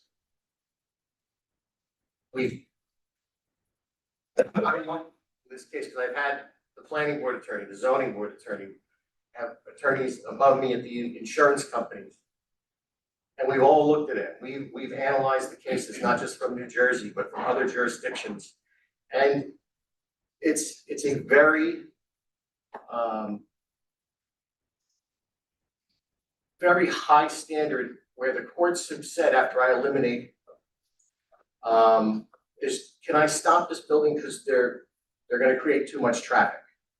Under municipal land use law, you might be able to, but under RLUIPA, it usually has to be a heightened safety concern or national security. It has to be something a lot more than the stuff going on with the restaurants and the dumpsters being open and all that type of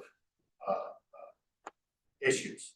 So here, with the help of the mediator,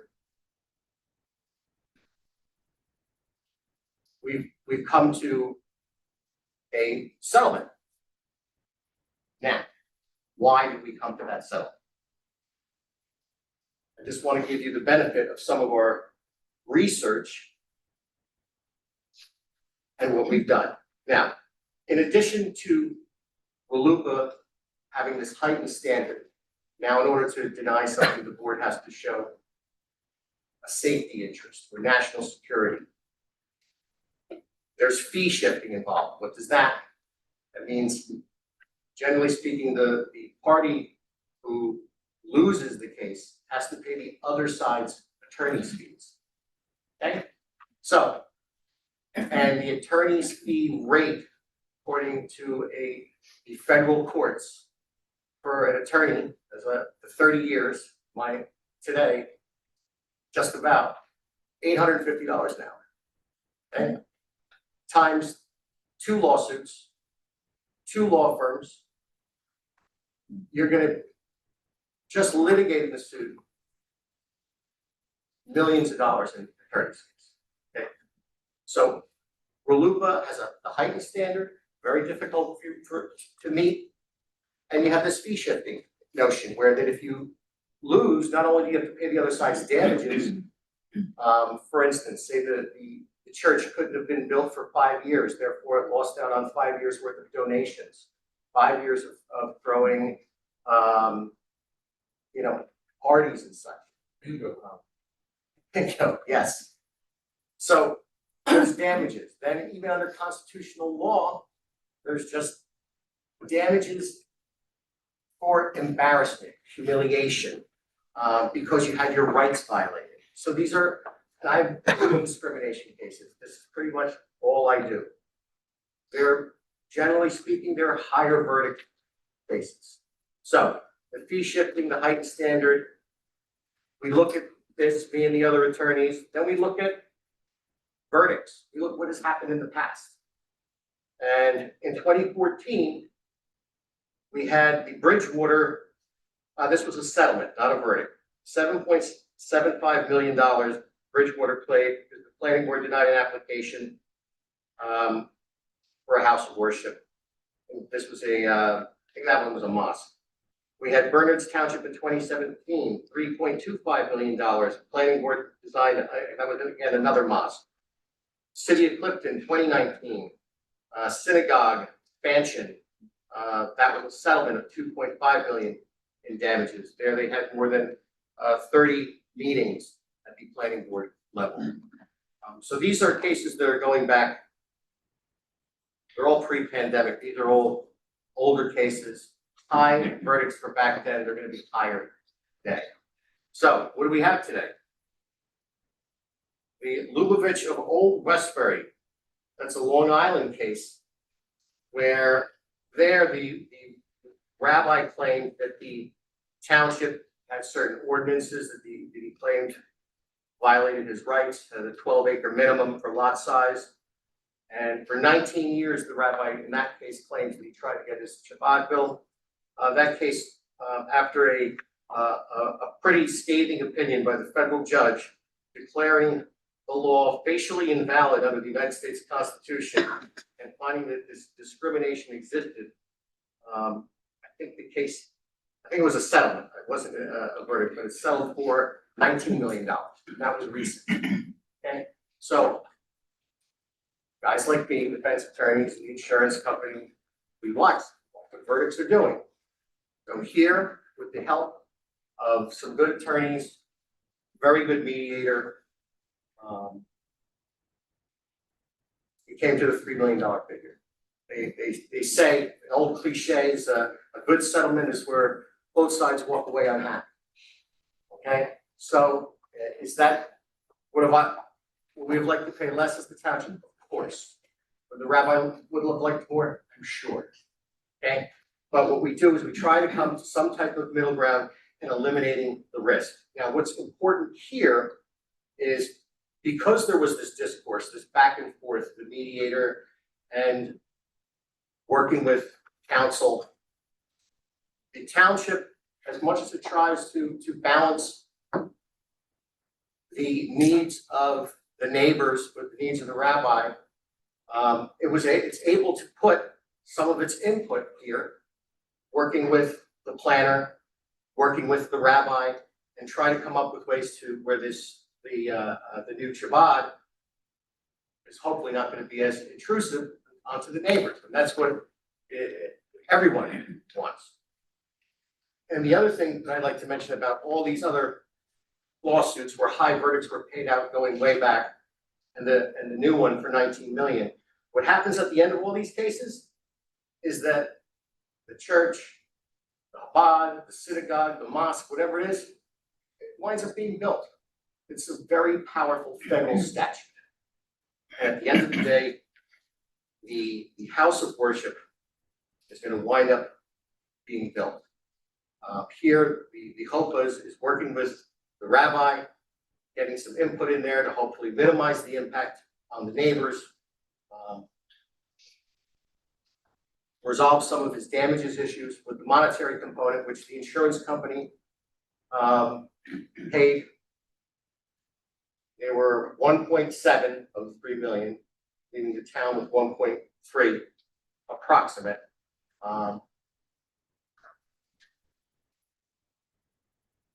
And this is what the resolution all comes back down to, that settlement agreement, to the resolution of what the township will be voting upon.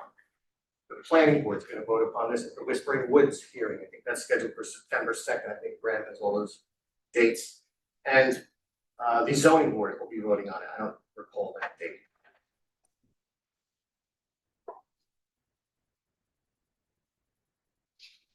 And I think that's what I have to say about that. And thank you all for your time. Thank you. Do any of the other committee members have any remarks before we vote on this resolution? Okay, I do. So I'm going to make a quick statement. So quite honestly, I think this settlement agreement makes the best of a bad situation. In the course of the past few decades, the High Center has tried on a number of occasions to build a house of worship. For one reason or another, that never came to fruition. Personally, I think the township committees that came long before all of those of us up here and the officials from the High Center should have found a way to work together long ago so that the High Center could build their house of worship in a location that would best serve its congregants and our residents. Unfortunately, that didn't happen, and that brings us to the present time where we find ourselves in contentious litigation, which if permitted to drag on for years and years, would just end up being a costly endeavor with little meaningful change in the outcome in the amount of tax dollars that get wasted. Personally, I think Milburn Avenue would have been a better spot for this house of worship, but by the time I got involved, the judge made it clear that that was not an option. So the township committee, in conjunction with the planning board and our legal counsel, came up with the best settlement we could. I hope that now all parties and residents can agree to put the past behind them, welcome the High Center into our community. I trust that the High Center and its congregants will work to be good neighbors, and I trust that their neighbors will work to be good neighbors and be accepting and welcoming. We all have to share this community, and we all need to treat each other with dignity and respect. And I'm very glad that we are able to finally put this matter to rest.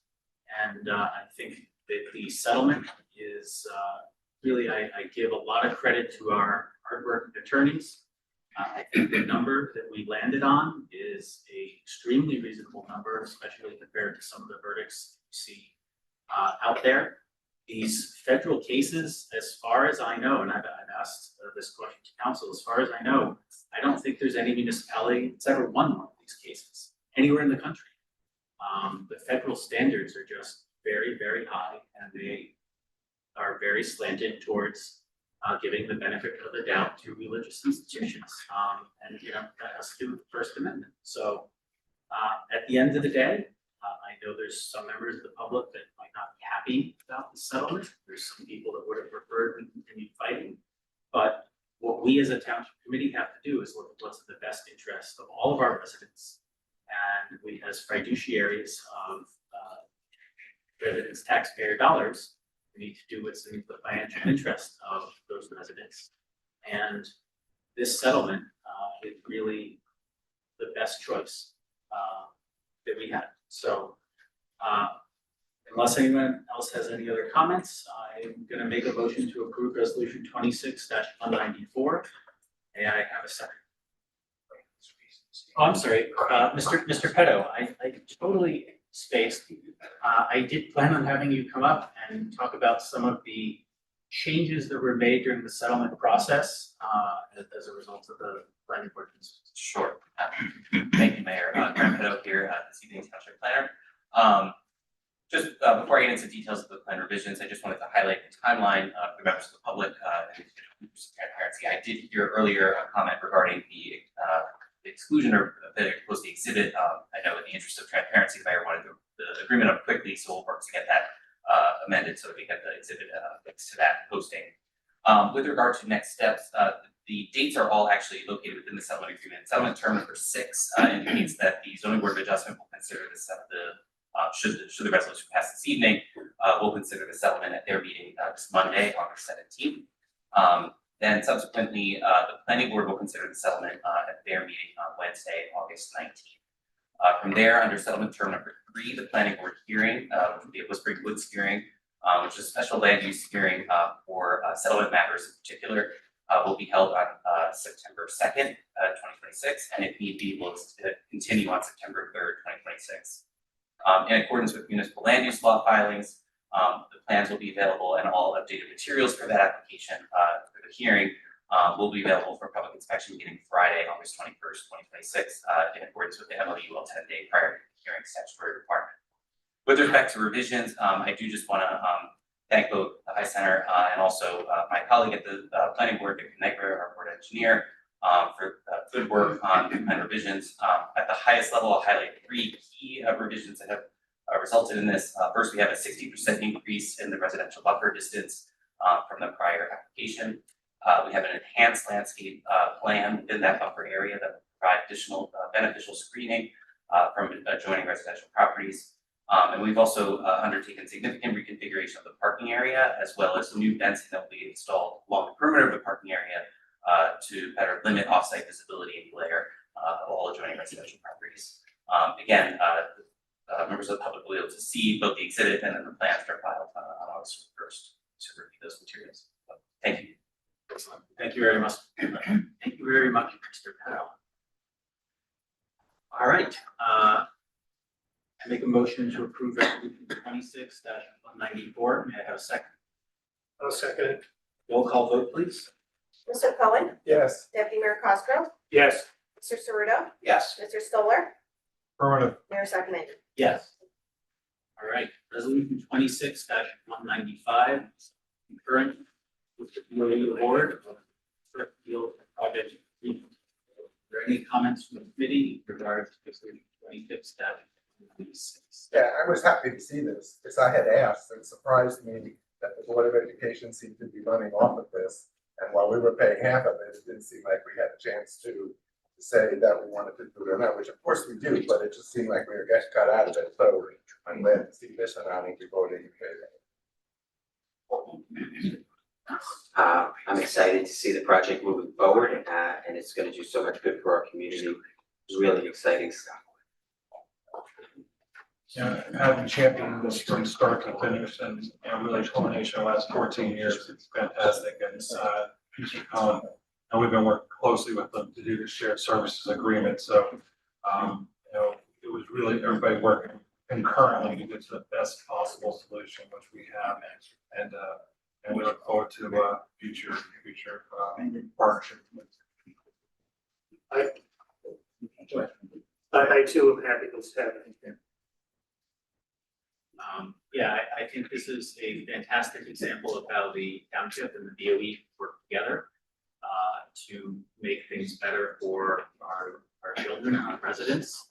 I'm delighted we were able to get this across the finish line. I know there was certainly a lot of dissent along the way, and I want to thank Freeman Stoller for working diligently with me to combat some of the claims made by the environmentalists that were just simply untrue. So in the end, I think we are going to have a fantastic project here. I believe it's actually going to be finished by the end of the calendar year, and it came in That's the goal. under budget. In fact, Under budget and on time. How about that? yeah, under budget and on time for a municipal project. That's got to be that's up there. That's almost a first. With full consensus between the BOE and the TSD. Right. All right. So without further ado, I make a motion to approve resolution 26-196. May I have a second? I will happily second it. Roll call vote, please. Mr. Cohen, Yes. Deputy Mayor Cosgrove, Yes. Mr. Ceruto, Yes. Mr. Stoller, Absolutely. Mayor Sacramento. Yes. All right. And now we are going to discuss the audit. We have our auditor available. If the township committee has questions. This is going to be resolution 26-194. Governing body certification of the 2025 audit. Copies of the audit in full are available in town hall upon request. Have also been posted on our website. I would like to introduce our CFO, Matt Laracy, so he may provide a brief overview and introduce our auditor, who will just make a comment as well. Thank you, Mayor. So the municipal audit is an annual process that we go through. This audit's 120 pages. I won't go through every page for you guys. That won't make for a fun night. But it is a compilation of all our financial statements. It's very detailed. If you look at all the balance sheets, there's references to detailed schedules.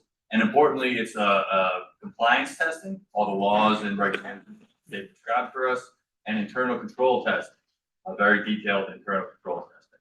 The auditors come on site for 2 to 3 weeks, usually during the springtime, and work on site, and then there's a lot of back and forth after. They visit all the different departments, and it's a key control for us as a municipality. We have a $70+ million budget. $200 million plus comes in and out of our department. And we're very, it's a small staff. We don't have our own internal audit team. We don't have professionals on staff just to handle compliance testing and testing our own internal controls. So we rely on external auditors to come in and do a thorough audit. We don't necessarily want a clean audit. We want to do the best that we can, but we don't expect perfection on such things as little compliances with the state. We strive for that. But if things are not being done perfectly, we want them highlighted so that we can do our best to improve it. There's 2 comments in this report. One regarding purchases prior to the purchase order, which happens a lot of times with different various like auto parts or equipment that's needed. We do have controls in place to kind of prevent that. Blanket purchase orders is the main one, but sometimes they just slip through the cracks. And then the other comment is regarding a grant, the Taylor Park Playground grant, actually. We have to insert that into our budget. The committee did pass a resolution to approve that grant. It didn't include the language to insert into our budget, but we did fix that with the 2026 budget where we officially inserted that. So that was just a compliance related issue. With that, I'll just hand the microphone here to Dave Gannon, as our auditor from PKO O'Connor Davis. Good evening, everybody. One, I just want to thank Matt and the entire administration for always giving us excellent cooperation.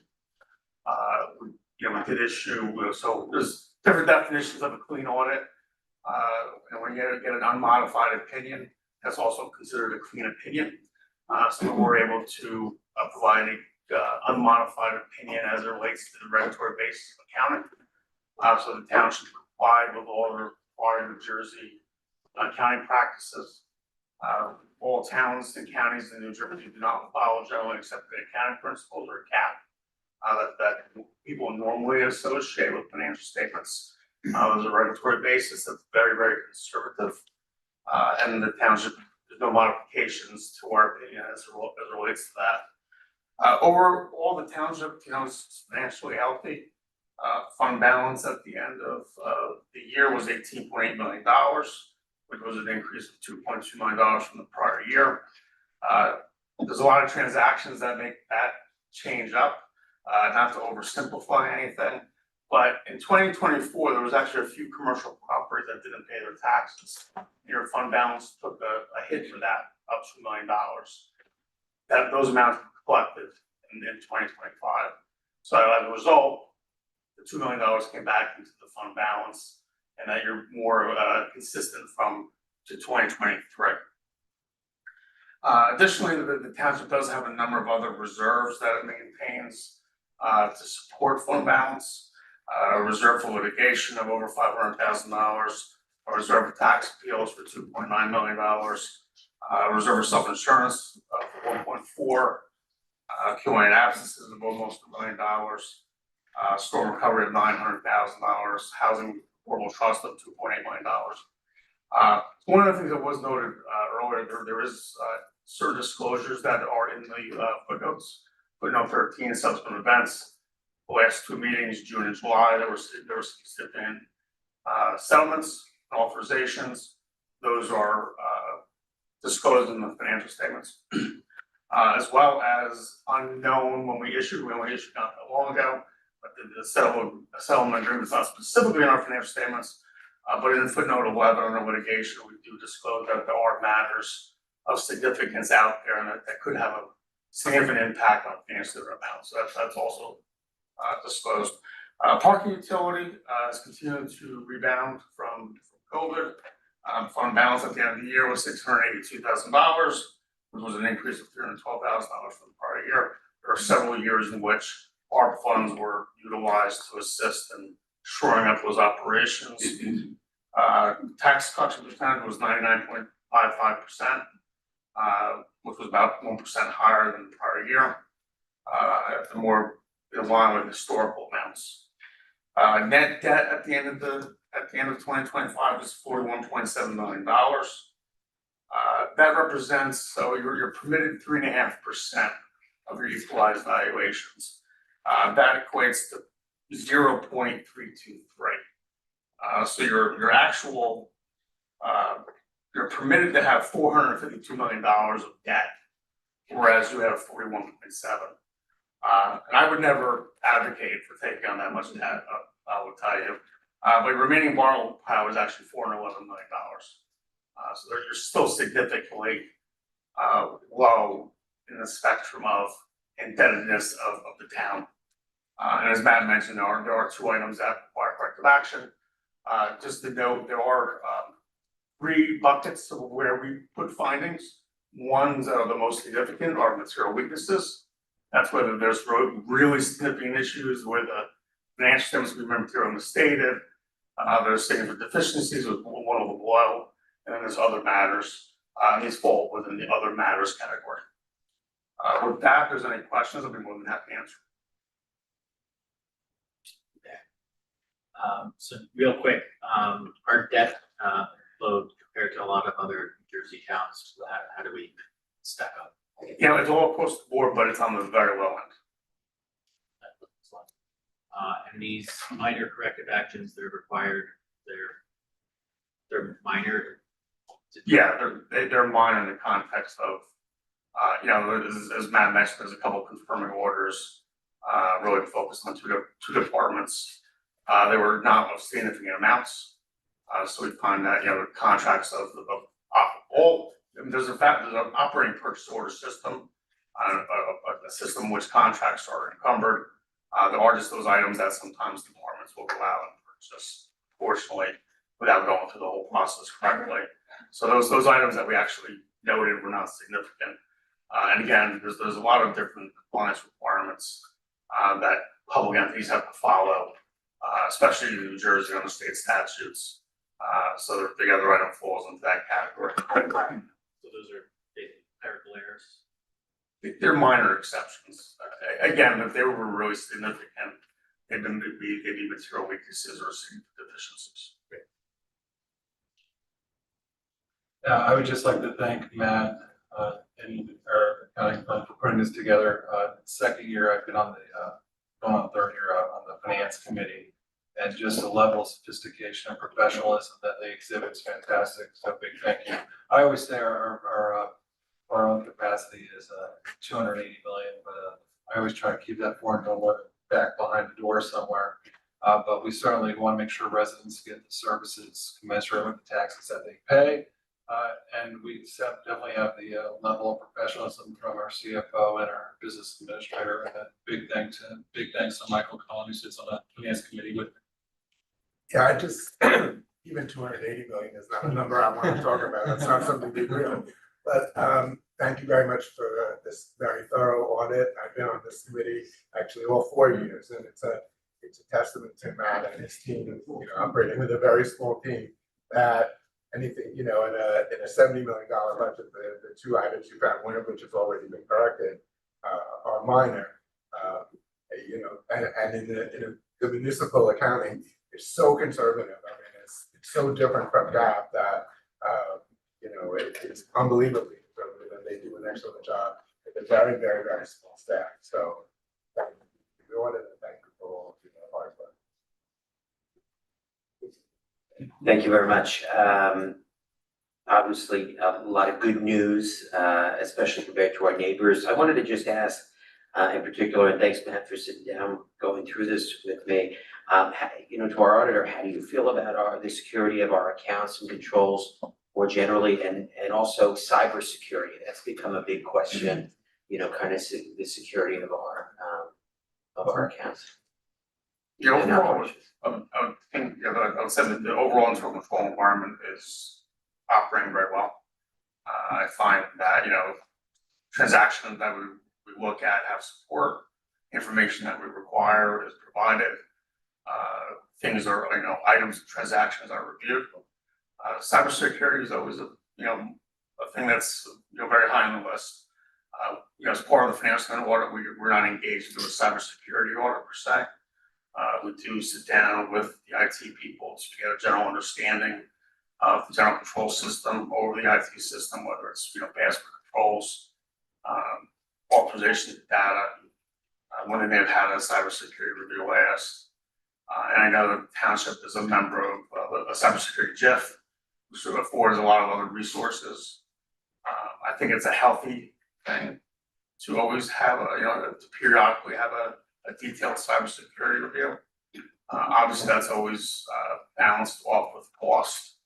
And a lot of times insurance companies and the GIFs, offer a number of services, and then each town has to value that and review that as to whether that's, significant enough that they feel comfortable.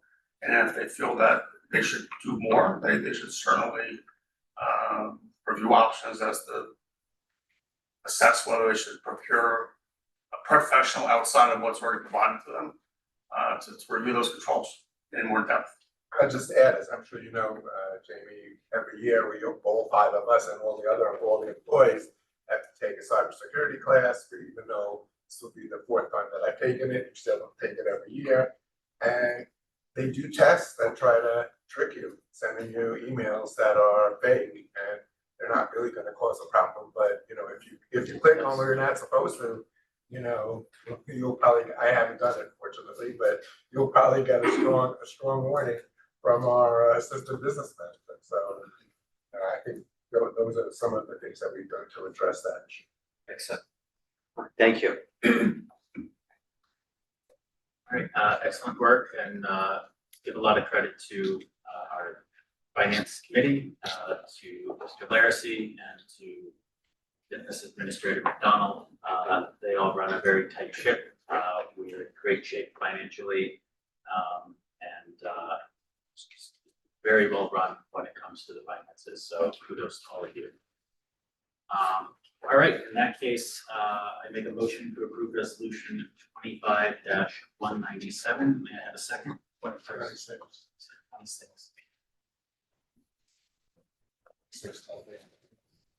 197. Oh. Typo. All right, I make a motion to approve resolution 26-197. May I have a second? Second. Roll call vote, please. Mr. Cohen? Yes. Deputy Mayor Cosgrove? Yes. Mr. Ceruto? Yes. Mr. Stoller? Affirmative. Mayor Sakamaney? Yes. All right, so next up is resolution 26-198, approval of the corrective action plan. Are there any comments or questions from the committee pertaining to the corrective action plan? Seeing none, I motion to approve resolution 26-198. May I have a second? Second. Roll call vote, please. Mr. Cohen? Yes. Deputy Mayor Cosgrove? Yes. Mr. Ceruto? Yes. Mr. Stoller? Mayor Sakamaney? Yes. All right, ordinances. Ordinance 2765-26. Benjamin Rubo, you're scheduled to respond to that. I would like to present an ordinance entitled ordinance number 2765-26, ordinance amending and supplementing chapter 7 traffic, section 7-20, stop intersections of the revised general ordinances of the Township of Melbourne. The proposed amendment to the traffic ordinance is to authorize the installation of stop control device on White Oak Ridge Road, eastbound at the intersection with Blue Ducks Road. The stop control has been placed in place historically, but not codified at the T intersection of White Oak Ridge Road and Great Hills Road. This codification is supported by the Essex County Engineering Department Township's engineering office and the police department. I move that this ordinance be taken up and passed on final reading, and that the township clerk be authorized to have the ordinance posted in accordance with law on the Milburn Township Public Notices page and for hearing and final passage on Tuesday, September 1st, 2026 at the Milburn Education Center located at 434 Milburn Avenue, Milburn. Second the motion, roll call vote, please. Mr. Cohen? Yes. Deputy Mayor Cosgrove? Yes. Mr. Ceruto? Yes. Mr. Stoller? Affirmative. Mayor Sakamoody? Yes. All right, ordinance 2766-26. Committeeman Stoller, you're scheduled to sponsor. Thank you. I would like to present an ordinance entitled ordinance number 2766-26, an ordinance authorizing the Township of Milburn to execute a residential property lease for that certain property located on lot 1602, lot 3 in the Township of Milburn. This is the renewal of the lease with Milburn Short Hills Historical Society for the westbound train station at Short Hills. They've been in this location for a long time, and the most recent 5-year lease that has a 2 to 5 year renewal has expired. They will simply renew the lease in this models the lease we have with the parcel, they have with the parcel house. I move that this ordinance be taken up and passed on first reading, and that the township clerk be authorized to have the ordinance posted in accordance with law on the Milburn Township Public Notices page and for hearing and final passage on Tuesday, September 2006 at the Milburn Education Center located at 434 Milburn Avenue, Milburn. I second the motion, roll call vote, please. Mr. Cohen? Yes. Deputy Mayor Cosgrove? Yes. Mr. Ceruto? Yes. Mr. Stoller? Affirmative. Mayor Sakamoody? Yes. All right, ordinance 2756-26. Deputy Mayor Cosgrove, you're scheduled to sponsor. Thank you, Mayor. I present for consideration an ordinance entitled ordinance number 2756-26. An ordinance amending and supplementing the Township of Milburn Development Regulations and zoning ordinance to revise the definition of floor area ratio in a residential district. I'm going to ask Mr. Petto to comment about.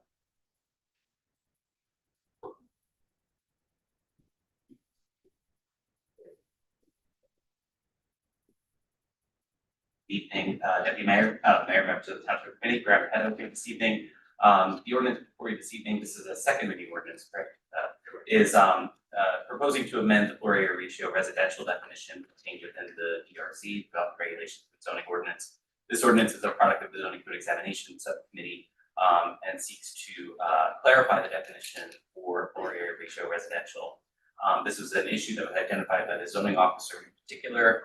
The strike-through sentence, the last strike-through sentence that reads, such computation shall not include basements or floor area of that part of any room where the ceiling is less than 7 feet, is inconsistent with the Uniform Construction Code, allowing for rooms less than 7 feet in height to be considered habitable rooms, creating kind of an inconsistency determination. The proposed language here corrects that and refines and clarifies the ordinance for ease of administration. Since the introduction of this ordinance was referred to the planning board for consistency review. The planning board found the ordinance was not inconsistent with the township master plan. Thank you. Tonight is the time set for the public hearing and final passage as noticed in accordance with law. Declare the hearing open. No. I move that this public hearing be closed and the ordinance be adopted on final reading, and that the township clerk be directed to post the ordinance by title on the Milburn Township Public Notices page as passed on final reading in accordance with law. I second the motion, roll call vote, please. Mr. Cohen? Yes. Deputy Mayor Cosgrove? Yes. Mr. Ceruto? Yes. Mr. Stoller? Affirmative. Mayor Sakamoody? Yes. Ordinance 2757-26. Stephen Stoller, you're scheduled to sponsor.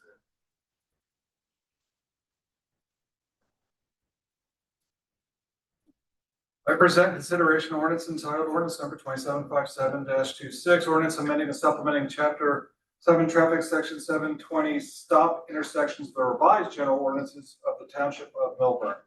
The proposed amendment to the traffic ordinance is to authorize the installation of an all-way stop at the intersection of Hobart and Station Plaza.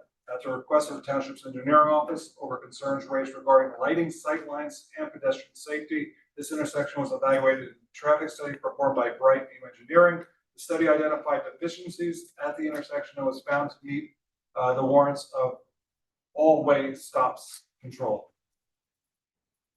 Tonight is the time set forth for the public hearing and final passage as noticed in accordance with law. Declare the hearing open. Anyone online? No, Mayor.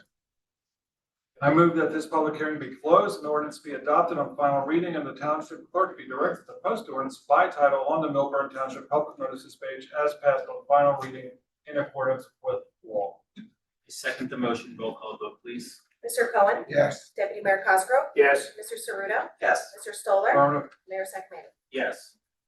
All right, ordinance 2756-26. David Ceruto, your scheduled sponsor. 58. 2758-26. Yes, I present for consideration an ordinance entitled ordinance number 2758-26, ordinance amending chapters 11 and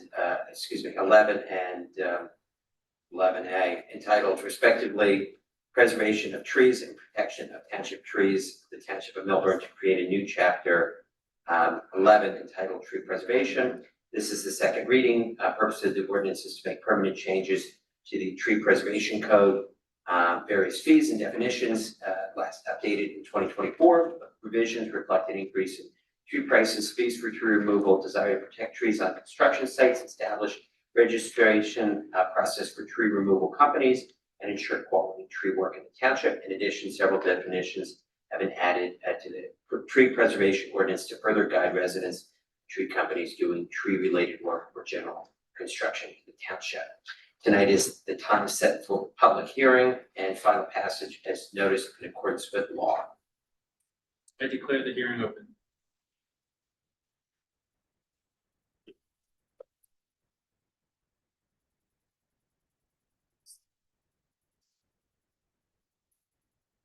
Thank you. Ed Mazer, Township resident. I do believe there are a lot of good aspects in what you are proposing, but I think that it is in many respects very heavy-handed and very, I think, regulating what homeowners can do on their property, particularly the section where the homeowner basically loses the right to select what trees he or she may want on the property, that it demands that there be a selection of different trees, and that a person can't have just one species that they may want on the property. There are, I think, some problems also with heavily wooded lots where trees are taken down that it may not be advantageous from to plant other trees and interfere with the root systems that are there. And in that case, the homeowner has a choice of either putting in trees or paying a significant penalty. And I would suggest that this be tabled and be reviewed with some of these things in mind. Thank you. Anyone else? I'll be a homeowner person. Because I didn't read the ordinance, so I've been so busy with some other things, but he had brought up Christine Escobar. He had brought up a good point, and I really want to thank everybody on this committee for doing this. I think it's amazing. I actually had to talk with Stacy when Alex was out on our properties about trees in my neighborhood that are pretty historic and coming down. So I want to just preface some of the things that he said. I'm not sure if there's language around you have to have multiple species or a certain percent of native plants. I hope that there's not language like that as to what that gentleman spoke about, because that is design detail. And my Katsura tree, which is not native, is thriving. okay, and I lost a ton of native trees. So just saying, like, you know, I'm picking species now that work from a design perspective, they work in space, they don't flood the, you know, street, and they're beautiful. So, but you can't, if somebody wants to line up a bunch of European hornbeams and block out their road, they should be able to do that, okay? So that's just my personal opinion, because that's a design thing, mostly like historic architectural in a way. And then, I'm hoping that, and I apologize, that there might be some type of insurance clause, because insurance companies now, particularly in California, with storms and all this climate change stuff that's going on, you know, are actually like doing top-down images of people's houses, and if a tree's too close to their house, they're actually sometimes saying, we won't give you insurance because you have a tree that looks like it's gonna hit the roof. It's just something that you might want to put in there as, you know, de facto type of thing. You know, the township sort of notoriously, you take down 60 trees, they want you to plant more than 60 trees. You know, and then there are these like tiny Charlie Brown trees, or there are a ton of this one species, it's evergreen, I forget the name of it, but basically the deer eat it up, and all the builders, it's like hilarious. Like you can always tell the builder house, it's like there's like 30 of those trees, they're burnt out and half eaten by deer. So those, I hope those trees aren't counting as trees. And that maybe that they put a caliper sort of introduction that, you know, if you're replacing a tree and you're taking down a mature tree, that you put in like 5 to 6 caliber tree. I mean, I know when trees beyond that thickness become problematic for longevity, but just throwing that out. So anyhow, thanks so much for doing this. Anything you do will be awesome. Anyone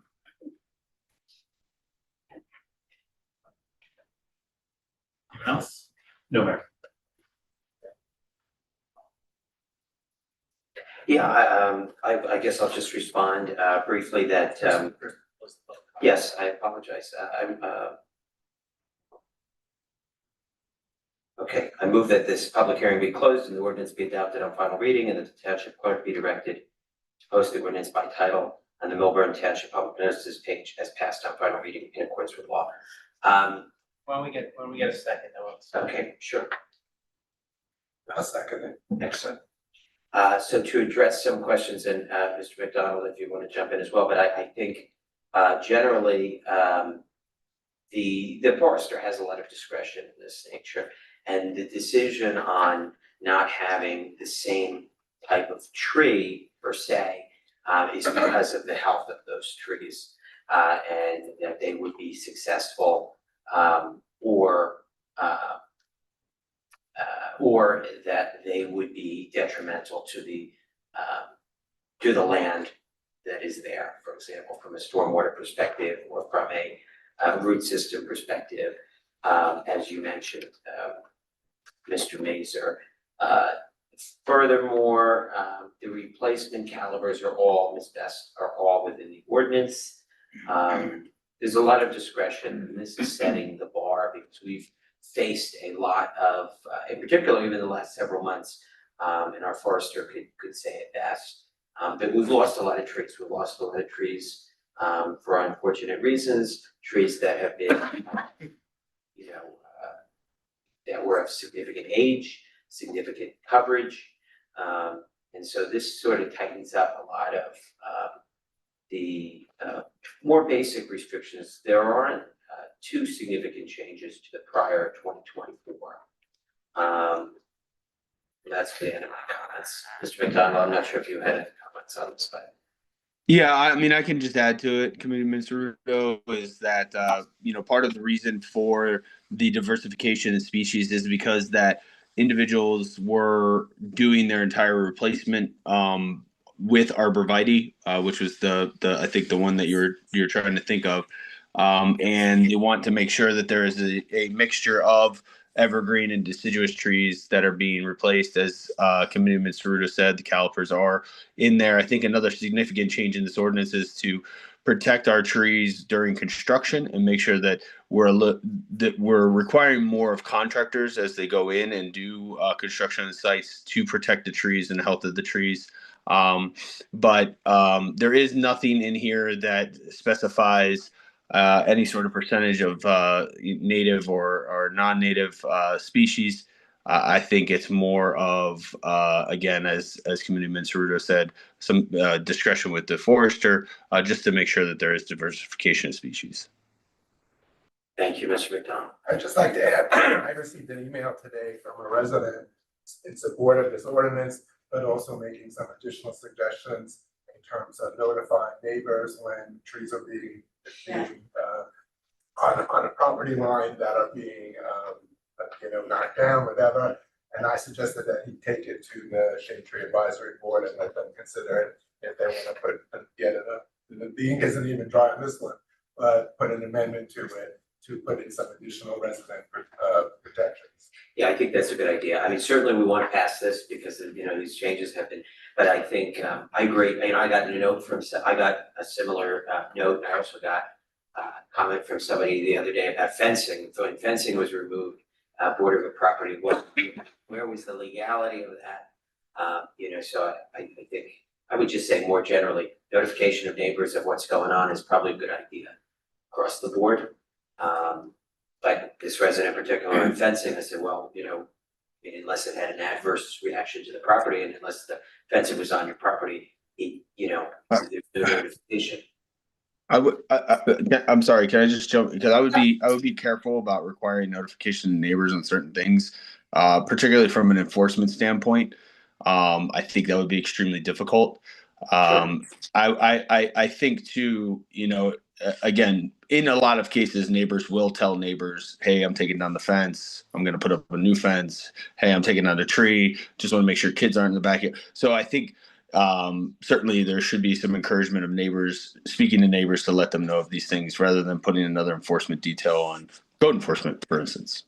I agree with you, Ms. McDonald, and I think in the spirit of, maybe it was Jay and Mr. and Mrs. Morale about that notification of neighbors and what's going on. And I think it's just good practice from an informal.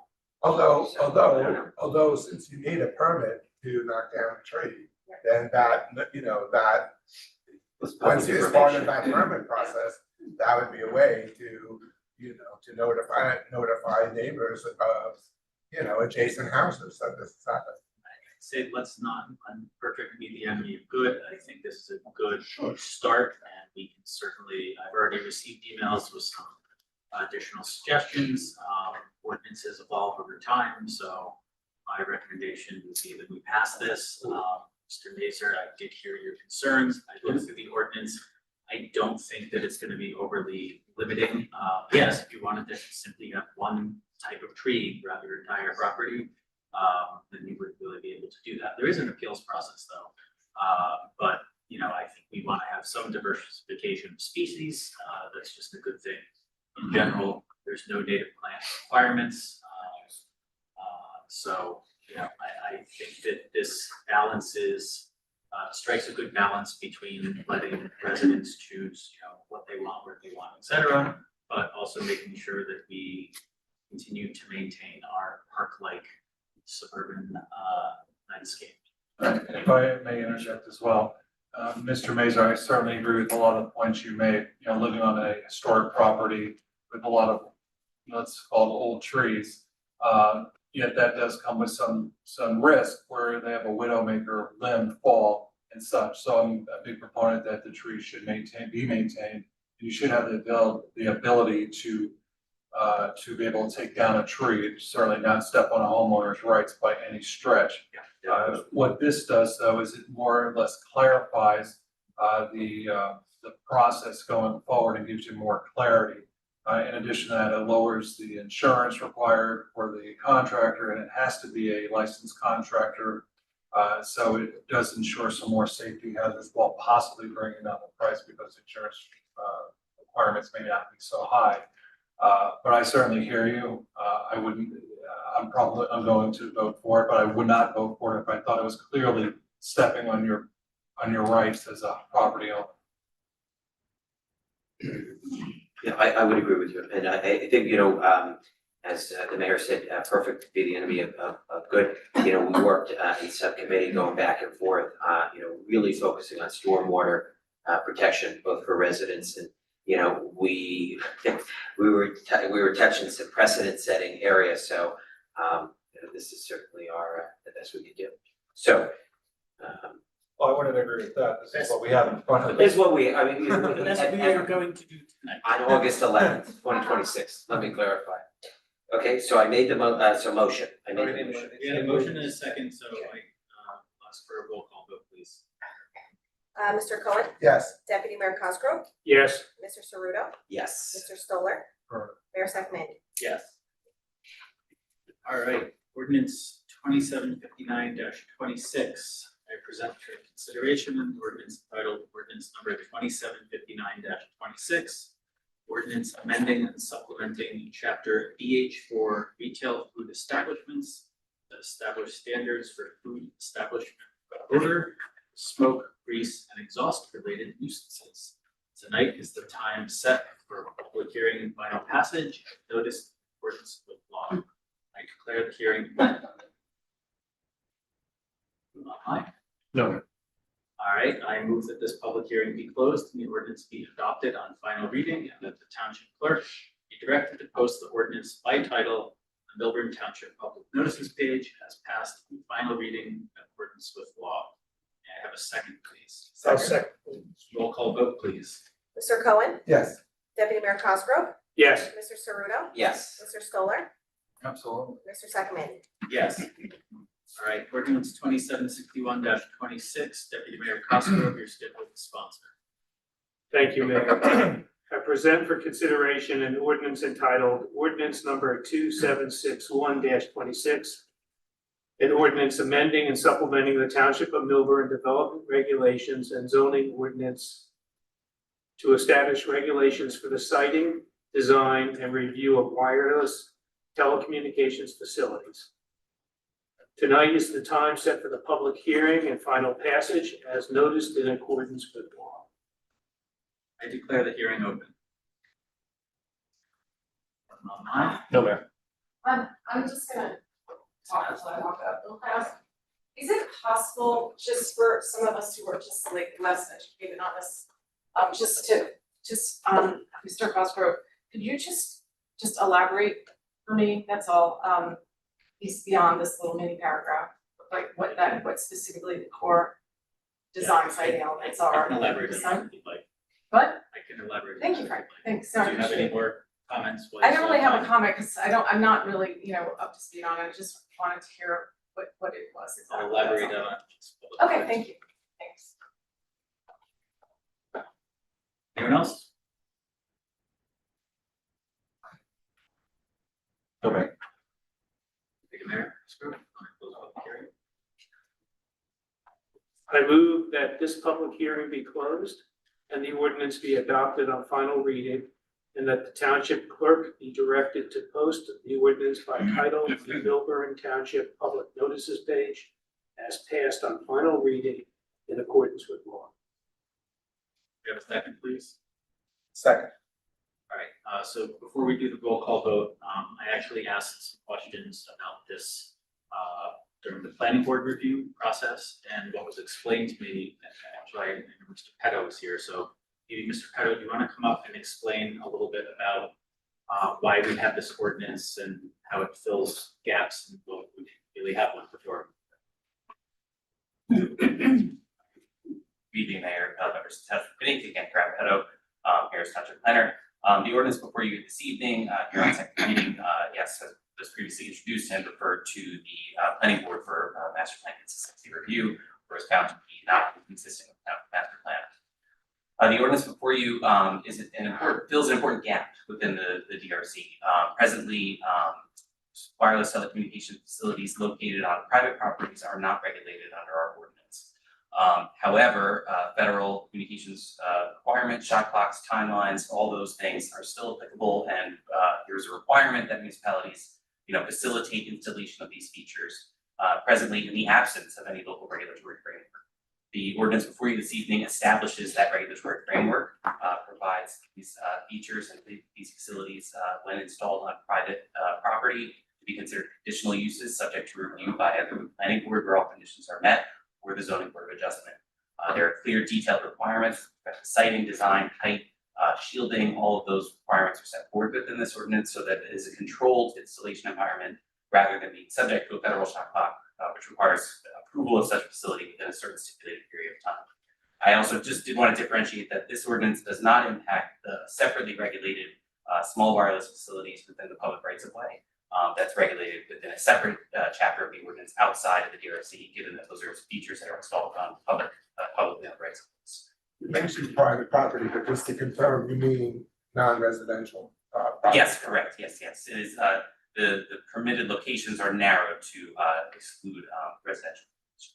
And it also specifically identifies particular zones in town where you can't put cell towers unless a certain barrier is proved, unless you can prove that putting it in one of the permitted areas would be able to provide the necessary service. So it actually helps protect residential neighborhoods from, cell towers appearing in your neighborhood, not on the property. Yes, that's a correct characterization. There's a steep performance threshold that an applicant has to demonstrate as to why they would need it in certain locations. That's right. Any other questions from the committee? No. Thank you. All right, we got a motion and a second. Roll call vote, please. Mr. Cohen? Yes. Deputy Mayor Cosgrove? Yes. Mr. Ceruto? Yes. Mr. Stoller? Mayor Sekumbedi? Yeah. Right, ordinance 2762-26, Committeeman Ceruto, your scheduled sponsor. I present for consideration an ordinance entitled ordinance number 2762-26, an ordinance to amend and supplement the revised general ordinances of the Township of Millburn, Chapter 2, Administration, Article 5, Boards, Committees, and Commissions, the creation of the Creative Arts Advisory Committee. Tonight is the time set for public hearing and final passage as noticed in accordance with law. I declare the hearing open. No, ma'am. I move that this public hearing be closed and the ordinance be adopted on final reading and that the Township Clerk be directed to post the ordinance by title on the Millburn Township Public Notices page as passed on final reading in accordance with law. I'll second the motion. Roll call vote, please. Mr. Cohen? In keeping with my principle that committee should choose their own chair, I don't know. I'm sorry, can't explain your vote yet. I'm going I'm no. sorry, we can't discuss it before we. As I said at first reading, I believe the committee should choose their own chair, so I'll be voting no. No. All right, in that case, roll call vote, please. Mr. Cohen? No. Deputy Mayor Cosgrove? Yes. Mr. Ceruto? Yes. Mr. Stoller? Affirmative. Mayor Sekumbedi? Yes. Mayor, can I make a comment and just say, want to thank Lorraine Brennan and her leadership, which will hopefully continue, and all of our volunteers who do a tremendous job, all of the art advisory committees, activities, scholarships, and et cetera will continue. They have done a tremendous job for our community, and this is an enhancement. So, thank you. Right, ordinance 2764-26, sponsor. It would be my pleasure to sponsor this most consequential ordinance. I present for consideration ordinance entitled ordinance number 2764-26, bond ordinance providing for a contribution to the alternative site redevelopment project to be undertaken in the Township of Millburn, the County of Essex, State of New Jersey, appropriating $22,375,000, therefore, and authorizing the issuance of $21,850,000 bonds or notes of the township to finance part of the cost thereof. Tonight is the time set for the public hearing and final passage as noticed in accordance with law. I declare the hearing open. Couple of quick questions. Go to the podium, please. Just a couple of quick questions on this, Ed Mazer. Based on this, RPM will have the right title and interest to that property. What happens in the future? Do they retain the right in perpetuity to the property? And if for some reason affordable housing is struck down either by the legislature and the Supreme Court or the US Supreme Court, and this becomes market rate housing, does RPM retain the right to this property? Thank you, Steve, Mr. Anyone else? Alright, before we have an answer to that question, go ahead and close public comment. Final closing public comment. Give you guys. Can't hear you. Sorry.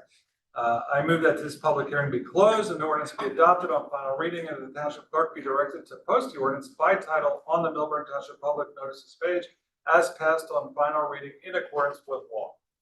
I will second that motion. Attorney Cantor will address those comments. Sure, even if at some point affordable housing statutes were found, unconstitutional or unlawful, that'd be separate apart from the agreement we have with RPM. Part of the consideration for the land donation municipality was building of affordable housing, as that does benefit the township of Milburn. In addition, it's deed restricted, and that deed was recorded with the county clerk, and we're run with the land, and the land was subject to that deed.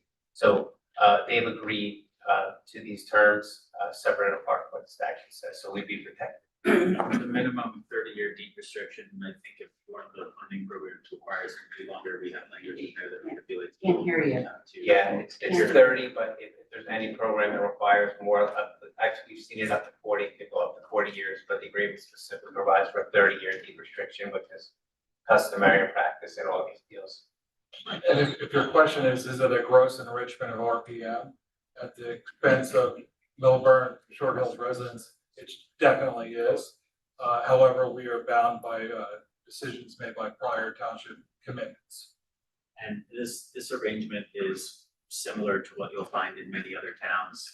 The way this typically works is if a town is sponsoring the project, they generally provide land, they provide gap funding, and the developer gets the land free and clear after the deed, after the transaction is done, and then once the deed restriction expires, they can convert it to market rate housing, they can demolish it, they can do whatever they want. Fortunately, it's the state that makes these affordable housing laws. It's not something we have a lot of control over, and this is us making the best of a bad situation. All right, with that, roll call vote, please. Mr. Cohen? Yes. Deputy Mayor Cosgrove? Yes. Mr. Ceruto? Yes. Mr. Stoller? Absolutely. Mayor Sakamaney? Yes. We're going to take a brief 5-minute recess.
All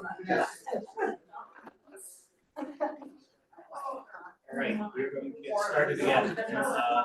We have no old business, so we're about to new business. Our first item up for new business is recognition of township volunteers and first responders. Deputy Mayor Cosgrove, this one's for you. Thank you, Mayor. This topic has bounced around, I think, for a long time, so I can't say this is my idea. I don't know who started it, but as I looked at it, I thought it might be a nice thing for the township to recognize committee members, not the TC members, but the members of the various committees and the first responders. My thought was, there's a lot of things the town offers its residents that maybe we could offer to, a pick list almost to the volunteers and to the first aid squad members. Whether it's a free pool membership, a free parking permit, something like that. I don't think it would cost us a lot of money. But that's the idea. See what people think about it. And, felt about it here in the days. Thank you. So my thought is for our volunteer first responders, absolutely. The MSHV pass, great idea. My only concern, if we apply it to all volunteers on all boards and committees, we have some committees that we allow unlimited membership to. So I don't want this to turn into a situation where people are signing up for a committee and then not attending just so they can get something free. While I don't think that would happen, it could happen. So I would want to see some sort of parameters around, what the qualifications are, what boards and committees would qualify. And I think we also need to quantify what the reward would be. Maybe you could, I agree with your concern about the volunteers. Maybe you could put in a standard that you don't get it until you've been on the committee for 6 months or something and show regular attendance of the year or whatever, something to prove that you're not just doing it for the pool. Attendance required. I supported 100% for the first aid squad, and I think we should put the limit there. I don't think that any other boards and commissions should have any other benefits from that angle. There are volunteer parties at the end of the year. That is a reward. Maybe the frequency of those, could increase, but I don't think any other benefits should be into place, because I think there's just a number of concerns there that I have, and it is volunteerism. But I think the first aid squad, Steve Roth does an amazing job over there. So he was nominated for another award. I grew up with so many people who still ride on the squad, and they're purely doing it, and they're saving lives. I mean, there's things we're reading about in the news, and they're responding to other towns. So I think certainly 100% on board with that. I completely agree on the first aid squad and going out to, every year I go to the volunteer party that they throw. It's always a fantastic time to shake the hands and look the volunteers in the eyes and say thank you for your service and everything they're doing. So, from that perspective, I just don't know how you actually give out cash rewards, pool memberships, things like that, and actually make it fair, I guess. So for first responders, absolutely. And if we want to do more parties, more dinners or something on that line, I'm all for it. But any type of cash award or things like that. So it sounds like there's consensus to do something here for the first responders. I would suggest maybe we start with that, and then could always do something else if we come up with other ideas or find a way to balance some of the inserts with the other things. Is that good for everyone? Yeah. All right. So, Mr. Gepper, you'll prepare something,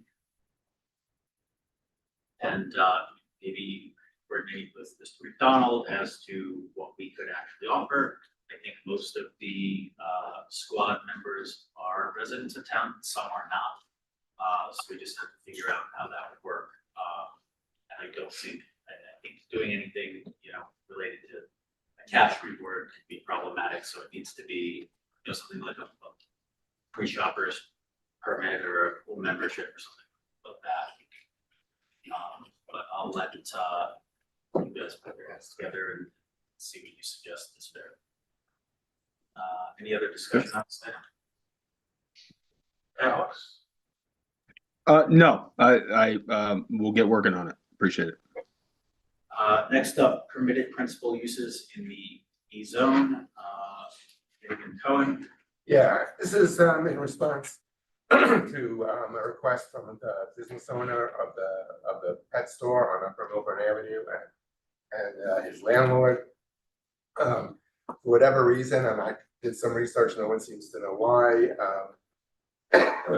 pet grooming is not permitted in that zone. Whereas we know that there is a grooming place on Chatham Road, which abuts residential property. There's one downtown on Spring Street. And so in the interest of helping a small business compete with some of the chain stores that he competes with, I felt that it would be worthwhile to amend the zoning ordinance, but I'm bringing it to the committee. If there's approval, it'll go to the zoning code subcommittee to change that. It doesn't have to go to the subcommittee if it's straightforward. Can't hear you. Sorry, doesn't have to go to the zoning code examination subcommittee. Still It can't can. hear you. Is my microphone not working? Is that better? That's Right, better. so it doesn't have to go to the zoning code examination subcommittee, it can. I do think that there is perhaps a sense of urgency for this business owner because they're the precipice of going out of business. So, look, I think you make a fair point. Freeman Cohen, if it's allowed on Chatham Road, I don't see why it shouldn't be allowed on Upper Milburn Avenue. So I have no problem with it. Anyone else? Yeah, just a couple of thoughts. I do think we have to be careful what district we change the rules for. Again, that Upper Milburn Avenue where this is located, one side faces a parking lot. And I don't see a lot of issues with dogs barking with a parking lot behind it. But I do think the other side of the street, changes that calculus because it backs up against residential houses. So I think it might require an actual change of zoning of the district designation just for that stretch of it. I'm going to say on the metropolitan side of the street there. Yeah, I wonder. Maybe that needs to be a B. Yeah, I would Yeah, agree. D or something. I would I agree. agree. Mr. Petto, perhaps, is it possible to do a zoning ordinance that applies to part of a zone? Chocolate in there, or, yeah. Trying to be different for the two different sides. You're talking about, this is related to the pet use, I apologize. Yes. We can discuss perhaps dividing a district into separate, distinctive areas, but I would just we need to further evaluate, we want to avoid the situation where it's spot zone. In those specific spot zone, right? So I think it's something that we can further evaluate, and then further as to the expediency question, the zoning code subcommittee is meeting on Thursday this week, so we could certainly get this going very quickly to get that addressed. As I said, when Mr. McClure came in front of us a couple months back, I'll do everything in my ability to support small businesses. They really underpin our community. And working with Explore Milburn, Short Hills, and the differences that we've made in a lot of these business owners' lives, to us it's one of many to limit their entire existence. And whatever we can do to keep him in business, I'm all for it, spot zoning, mass zoning, whatever it is, but the whole idea that he can't do grooming in his store with a parking lot behind him is ridiculous. Just a follow-up question, I'm sorry, if you're finished. Follow-up question, I guess, for Graham maybe and Jared. Are there any ordinances in town that deal with how they have to operate a dog grooming? When you talk about operational requirements, are you talking about hours of operation? Whether it's like a health code or anything like that, or there's nothing. I have to look if we have it, if we codify that, but we certainly can. Yeah, I have to look as well. I know there is an animal section, you know. for I'll take a dog look while licenses. we're. So you said similar to like the restaurant that we would have passed, yeah. I feel similarly, obviously restrictions need to be there. That whole area of Upper Milburn Avenue in particular is, you know, I would support looking at dividing that zone because there's things that would apply, that should apply on one, I think. But I'm okay with moving forward with this. All right, so, go to the zoning code examination subcommittee at their next meeting. Thursday. And, you know, maybe that can be treated as a priority item.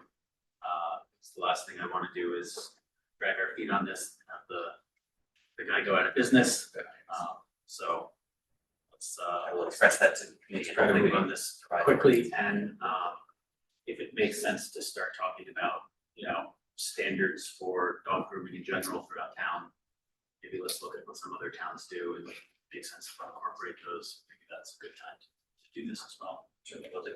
All right, next up, conditional use restaurant food service use, Committeeman Cohen. So, as I mentioned earlier, this is the restaurant ordinance that's been kicking around for quite a long time. It would restore the rules back to where they were before COVID, where restaurants are not allowed within 125 feet in the B2 and B3 zone. So that's along Upper Milburn Avenue and Morris Avenue. It maintained the conditional use for the 125 in the downtown, and that only affected 4 properties anyway, but that didn't change, so the downtown is unchanged. But it essentially takes us back to where we were, I guess, in 2020. I don't know when this was actually, the new one was actually passed, but it was out of COVID.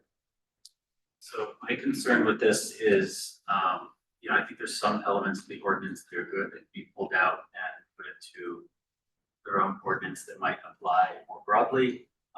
But I do have concern about basically prohibiting restaurants on Morris Turnpike. I do think that we need to think to the future. We know that there's going to be around 5 affordable housing at some point, and we're running out of places to do development. I could foresee that Morris Turnpike at some point in the future evolves into, gets some sort of mixed use, or you know, maybe everything gets pulled to the front with parking in the back. I know that Jorge showed me some renderings he did of some ideas that he had for that area. I just don't want to do anything that's going to prohibit us in the future. And quite honestly, I think that, you know, you probably could have restaurants operate safely and appropriately without disturbing the neighbors, provided necessary controls are in place, without, you know, being draconian, you know, outright banning them from that area. So I think this needs more work, which is why it's on new business. I'll to the other committee members. Yeah, Let me, one final thing I want to add. I did speak to some members of the zoning code examination subcommittee about this specifically, and the consensus that I received from the limited sample size was that this is something that is probably not necessary, and it seems like it was driven by one particular individual on the zoning code examination subcommittee that have been trying to push this for several years now. And I'm always a little bit suspicious when we have a zoning ordinance that comes up. It seems to be driven by one individual that perhaps has property that abuts the zone that this is going to affect. So it makes me want to, you know, question it and dig it a little bit deeper as to whether this is something that's going to be beneficial for the entire town.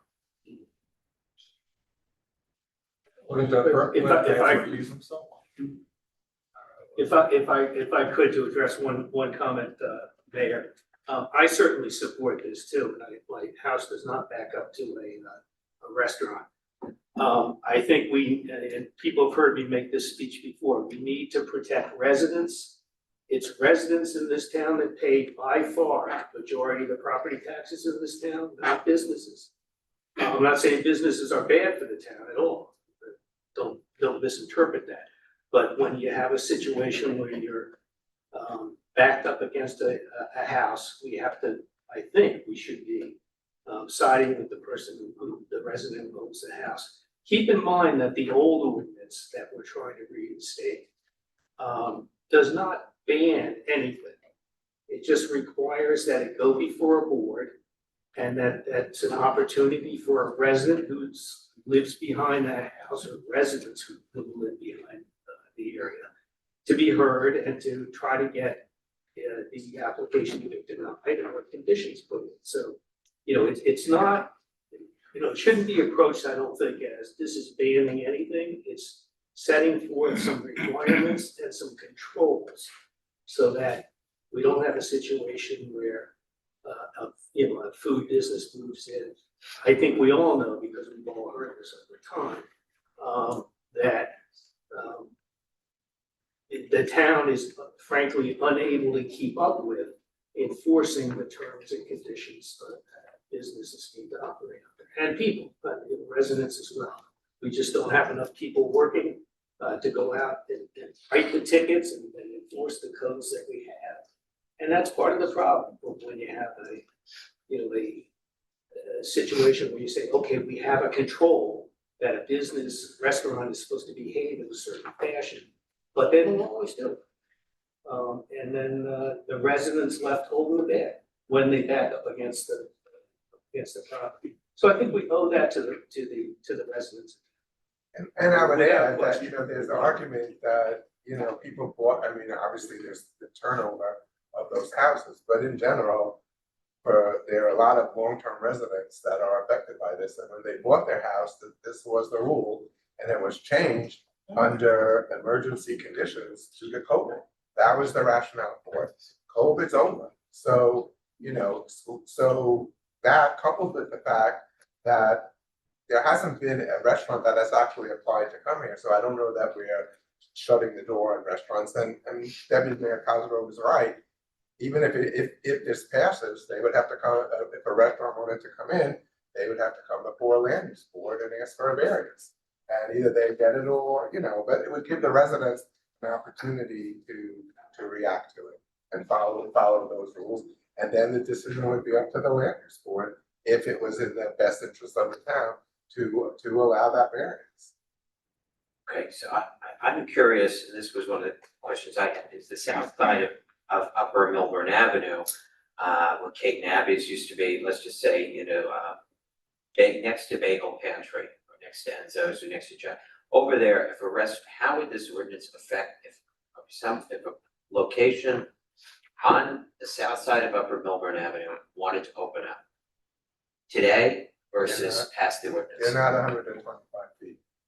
They're more than 125 feet. So the one next to the Township on the corner there of Glenwood and Milburn, it would affect that one. What was the name of that place? It was Pecona. Pecona, yeah. It's that side of the street, the side with Enzo's is not. I just want to be very it's clear, not in so that it wouldn't be affected that distance. That's correct, yes. And that is, sorry, that is its own district right now.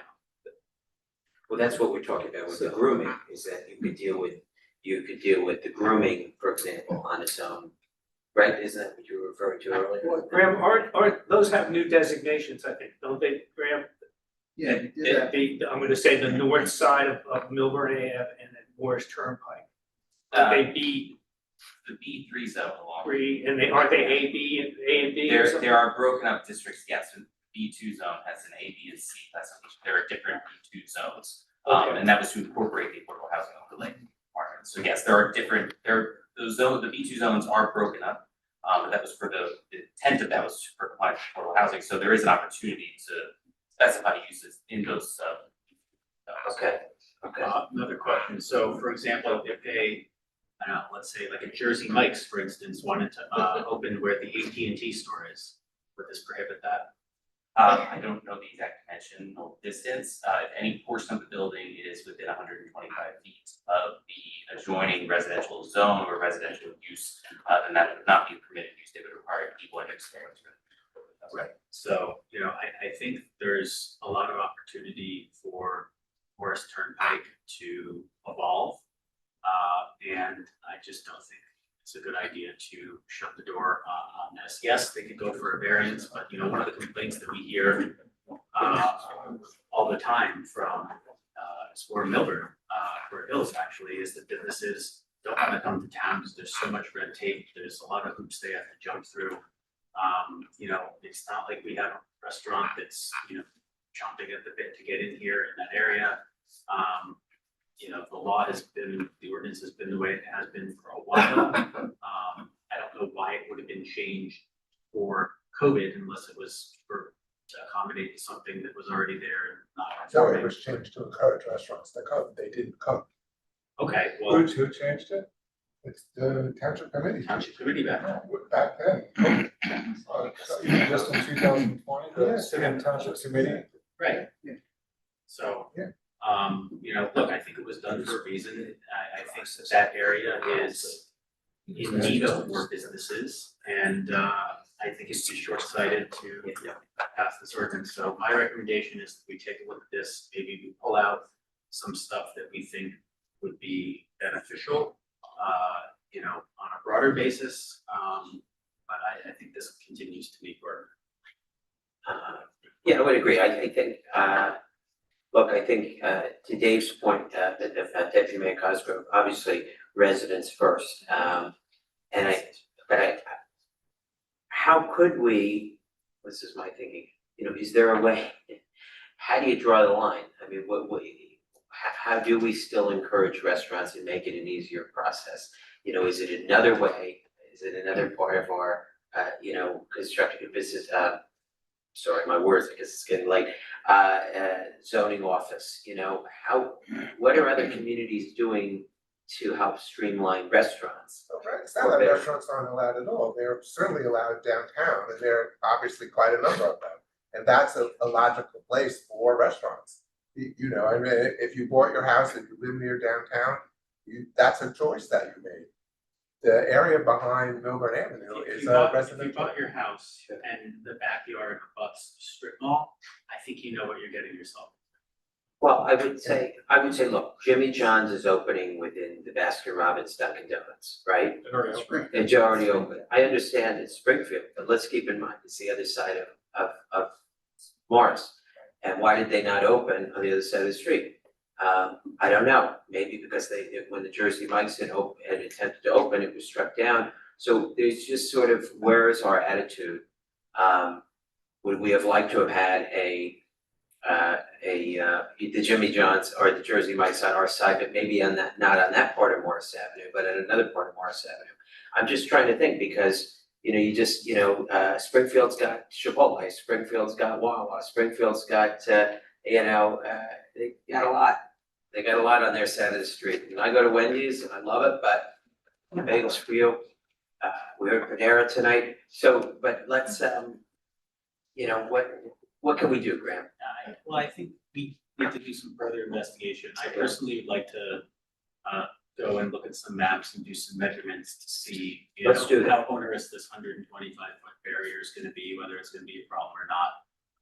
You know. You have that. I mean, we looked at that on the committee. Yeah, I can show that. That would be good. So you can certainly see it. That exists.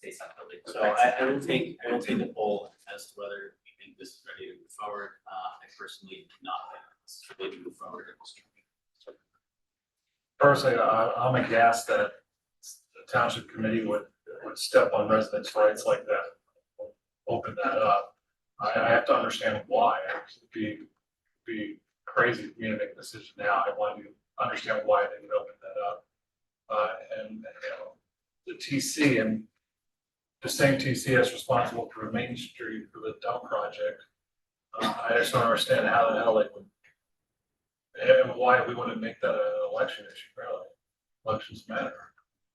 So I would want to do more work to understand what happened. I think we need a better understanding of why it was changed to begin with, and what the goals were, and reassess. So, you know, I'm not saying we aren't gonna do this eventually, it might need some tweaks, I just think it's premature, I need to do some more work on it. Yeah, I'd like to see those maps and what the And frankly, Can you share that with the? Yeah, if I can, it'd be happy to see. No, but of course not, but I'm just saying, Yeah, to you know, support after the the committees meeting. of the Township Review Evaluation, I Sure. agree, direction, I'd be happy to put together some of the information on the background as well as the maps to show. Yeah, I That think we've collected a lot of these things. as part of the Yeah, reviews. I think it works well with something else we're talking about tonight and recruiting great places, so.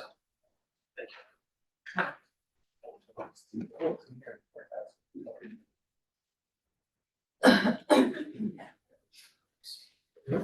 All right, next up, Historic Preservation Commission ordinance addition requirements. So, earlier this year, we had a situation where a neighborhood came and said they wanted to become historic. We were, all under the impression that the majority of residents of the district supported that. As the process went on, the residents changed their minds. And, you know, as a township committee, we rightly made the decision to turn it back to the residents of that district and said, you know, if the majority decides they don't want to be historic, then we're not going to make them historic. And that's what ended up happening. But it wasted a lot of time and energy for, you know, our professionals, for the HPC, and certainly, you know, got a lot of residents riled up that I think, you know, was sort of unnecessary. So my proposal is that we change our HPC ordinance. We protect individual property rights more. And what I would suggest is that in order to have a historic district in a urban neighborhood, that you need to have 75% of the owners of the property in the proposed district affirmatively sign a petition that should be notarized, saying they want this before the township committee and the HPC even consider it. This would eliminate a lot of the consternation that I think occurred earlier this year. I think it protects people's property rights. You know, I think we, you know, when we see a problem, when we go through a situation and, you know, we see, okay, well, let's take a step back. There's probably ways to avoid this in the future and make some improvements. I think this would be a solid improvement. So I wanted to see what the rest of the community thought about this. I'll jump on that bandwagon. I'm all for it. You know, we were told that there was significantly more people who had a written petition to do that. And, you know, I 100% agree with stepping on, you know, everybody's right. I would just like to make sure that it's one person, one property, two property owners, that it's one vote per household. Basically. Yes, it needs to be. So it's not one vote per household. And it would have to be the property owner, rental property owners. Sounds fine to me. I mean, that would certainly eliminate a lot of consternation, a lot of late nights at the TC meetings. So you said 75%, I'm just trying to remember, there's some kind of rule already about 20% of the residents objecting. There's a 20% protest provision. Right. But still with 4 votes of the township committee can be foisted upon them. This would prevent that. This would prevent that from happening. This would make it so that it is in the residents' hands for them to determine whether they want to be historic. Now, what it not apply to is if an individual wants to designate their own individual property, they're welcome to do so. If the township wanted to designate an individual property, you know, like the Hessian House, the Parasol House, something like that, we'd still have a mechanism to do that.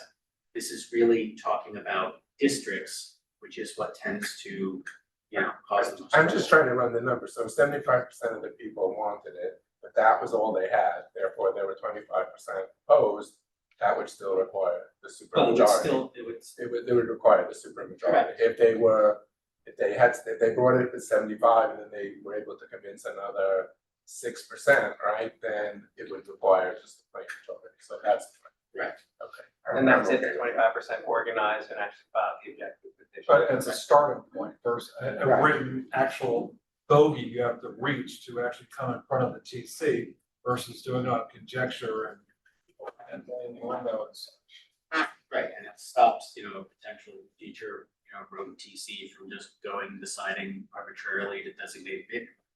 right? So, And that petition will then need to be supplied to the TC, but because we heard about that petition, but we never saw it, Yes. right? So in this rule, that signed petition would need to be shown to the TC before any proceedings would start. Yeah, I think this is great cleanup. I think sends a good direction and I agree with moving forward, getting this ordinance in order. I'm assuming Jerry's living test of writing this. So you want to make sure it deals with a situation where it's a husband and wife and one of them agrees and one of them doesn't. No, but I'm just, that cancels. I don't know, but you have to deal with that, because I can see that coming. Then wanted one vote per household, and I don't know what would happen if there was a split vote. It would have to be one vote per house. Yeah, I think one vote per household, if it's a split vote, then They cancel it. it should be a default. It's a marital Default. affair. No, I mean, in our You can rule, boot we that, have, you yes. can boot that. This is what I'm gonna- I guess you do, we don't yeah, have I guess you We remove don't it have a from no the count. petition. So if you had one yes vote in the household, it would be a yes vote. John, you remove it from the count, I think that's fine. it's divided, I'm sorry. So the way I was interpreting was, at least if we're only having one vote, but we're only collecting yes votes, we would have a yes vote for that house. And that if the other spouse wanted to vote no or didn't want it, she would have to either sign the protest position or come here and say, my household is one of the 75%, however, I disagree with my husband. She would have the right to correct it. Did we have that though? We had that, didn't we? We did, have that? we had some. We had that. I think that was correct. We had that earlier instance, but. They were tongue in cheek about it, but they did say. Well, anyway, I think this is about improvement, and I know that, I've already asked Attorney Cantor to look into this, the legality of it, I believe something that we can Yeah, absolutely do. And quite honestly, we were the ones that set the precedent for the entire state with HPC.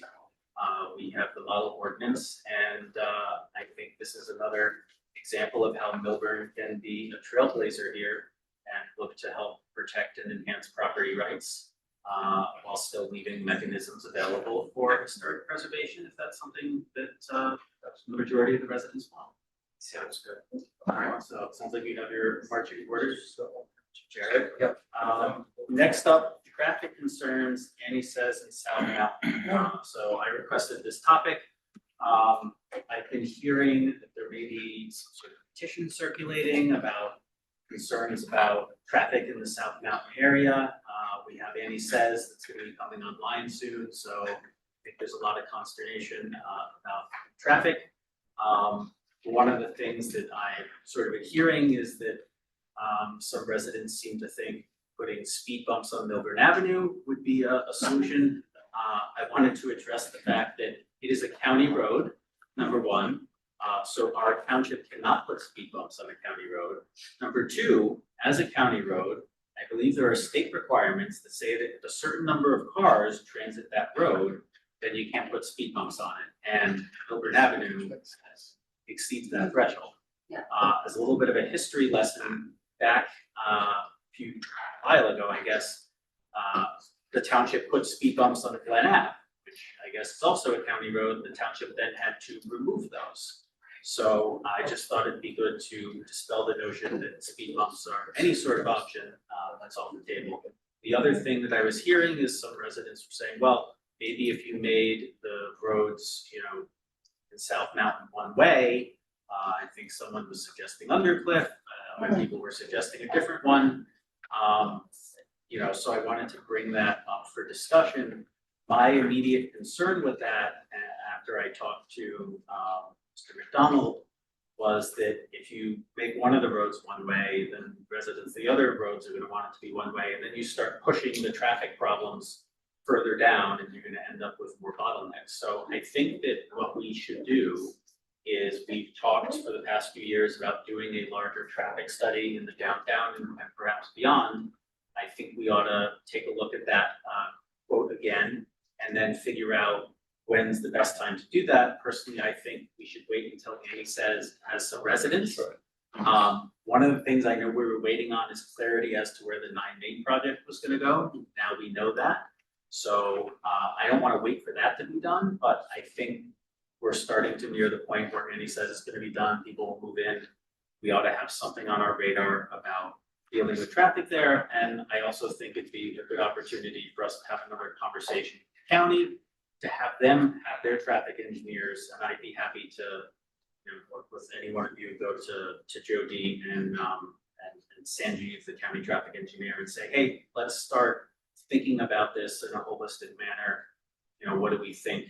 And that way we're prepared, and I want us to be proactive instead of reactive, but I also don't want us to go do something, make a change that, later we're gonna regret because we don't actually know what the traffic flow is gonna look like from that building comes online. Yeah, I think 100%, obviously, speed bumps are not gonna work. I remember the Glen Ave, there were 3 big ones, there was also, I think one, Ridgewood, there were a couple around town.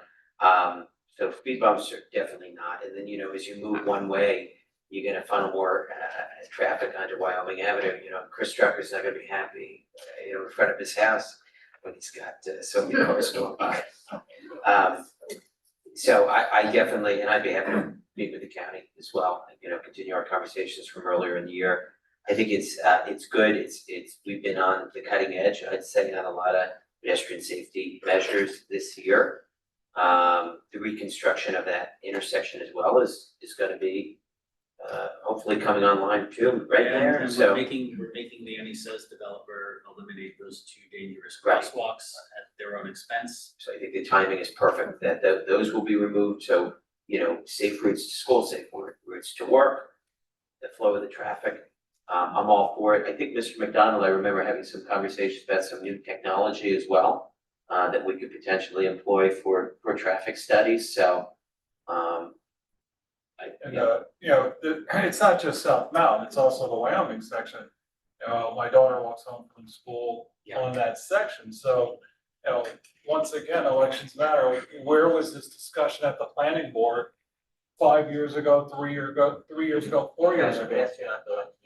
I'm not electioneering, but if you want to talk about traffic studies, when you're putting Annie Says there, which is a monstrosity of a building, you gotta talk about why did it not go through the planning board? I'm not mentioning anybody's names. You want me to mention a name? I can, but I'm not going to. Your comments are maybe precedent with elections matter, you're talking about one of. Oh, I see what you're saying. Okay, I didn't catch that part. Okay, I didn't hear you. So. Good competence matters. There we go, competence matters.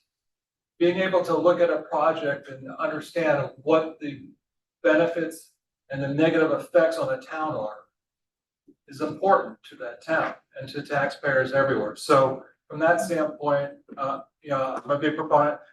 Safety is number one. The people walking through that section by that building is very important that they're safe, and whatever we can do, I'm just confused that the right things weren't taken, because when the infrastructure blows up too, depending on what the drainage situation is, time will tell.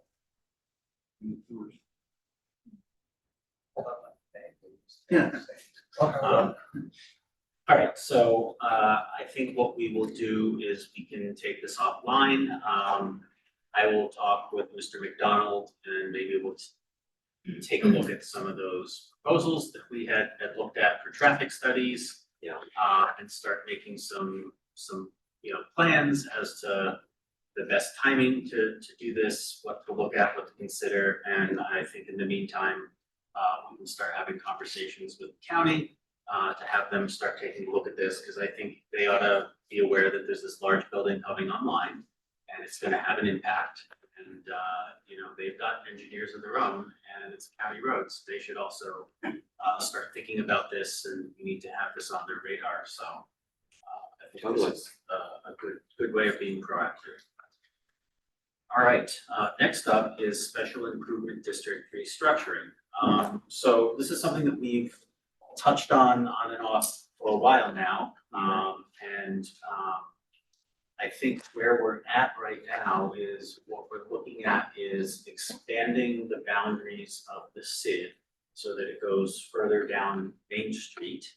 Because there's a number of businesses there that apparently over the years reached out to the SID, asked for their services. They were told, well, you're not part of the SID, so we can't provide the services. So I think there's some value out there. We also looked at doing a tiered structure so that the downtown district would have one assessment, the outer districts would have a different assessment. The logic behind that was, while the SID does a lot more than events, a lot of the events are downtown focused, and it makes sense for them to be because that's where we have the space, et cetera, et cetera.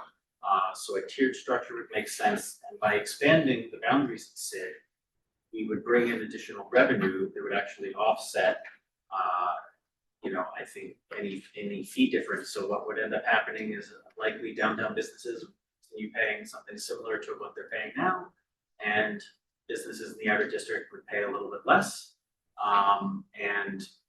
We'd be able to provide more services to more businesses in town.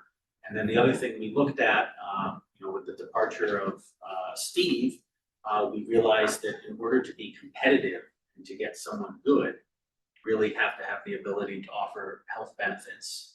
And to do that, you really would have to make them a township employee. It's going to be too onerous for the SID as a 501c3 to start offering health benefits, and costs would go up. So the idea was, some towns have directors of economic development. So the idea was you would get a director of economic development as a new position that would report to the business administrator.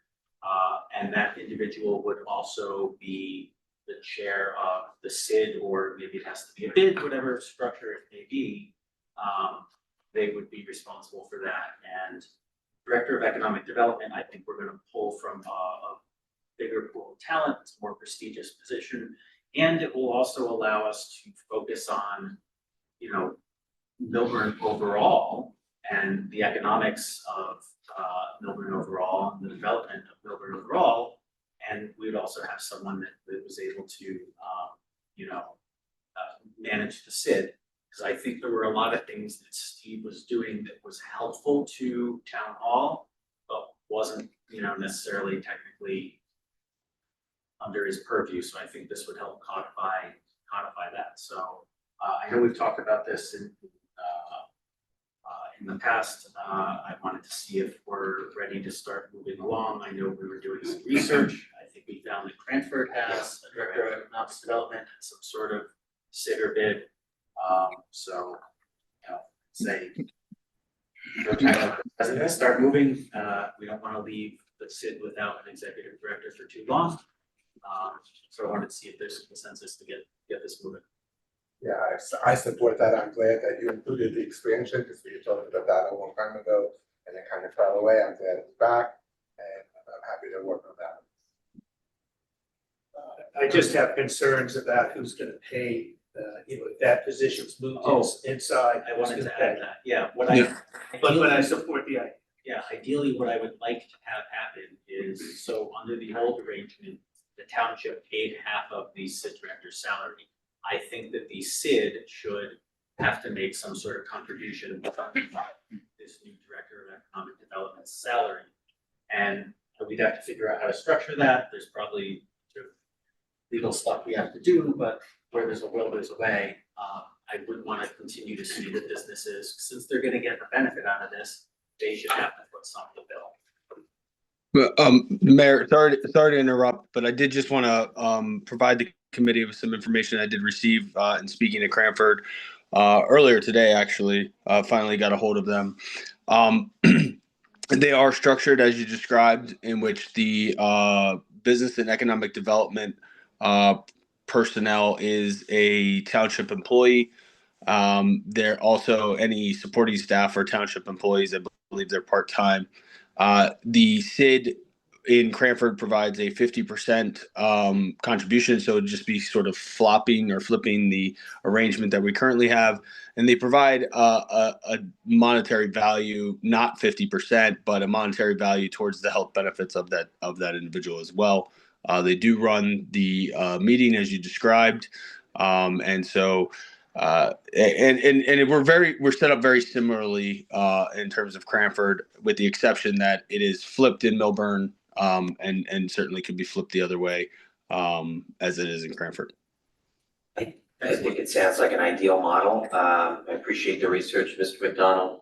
I know we've gone back and forth, and I think it's serendipitous that we got the information today.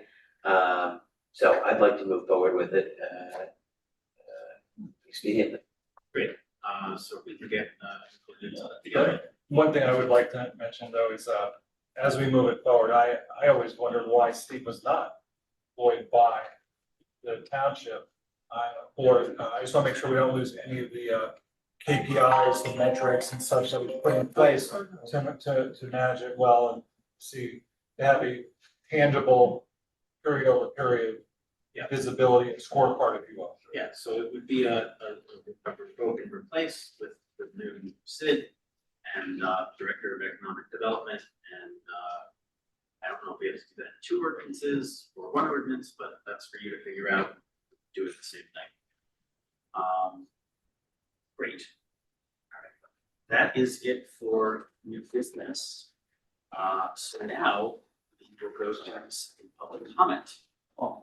The public comment period is to allow for final comments from the community. When invited to speak, offer your comment, please come to the lectern, clearly state your name and whether you are a Millburn resident or property or business owner. Please do not provide your full address, seeing as our meetings are recorded and are not readily available to the public. A reminder that in order to help facilitate an orderly meeting and permit all to be heard, speakers shall limit their comments to 1 3-minute session. Public comments is now open.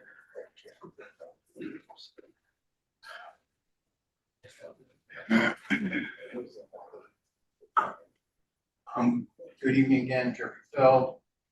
Again, thank you for the presentation on the High Center. I just wish it was before the original public comments, because it's very important for us to understand that the site plan that's going to be reviewed is different than the last site plan that was presented to the planning board. And I think people should understand that there was differences that give back or give up by the rabbi that I did not know until the presentation. I'm also glad that we're going to have the redevelopment plan for Spring Essex. It's very important that citizens be able to see some drawings of what RPM is proposing.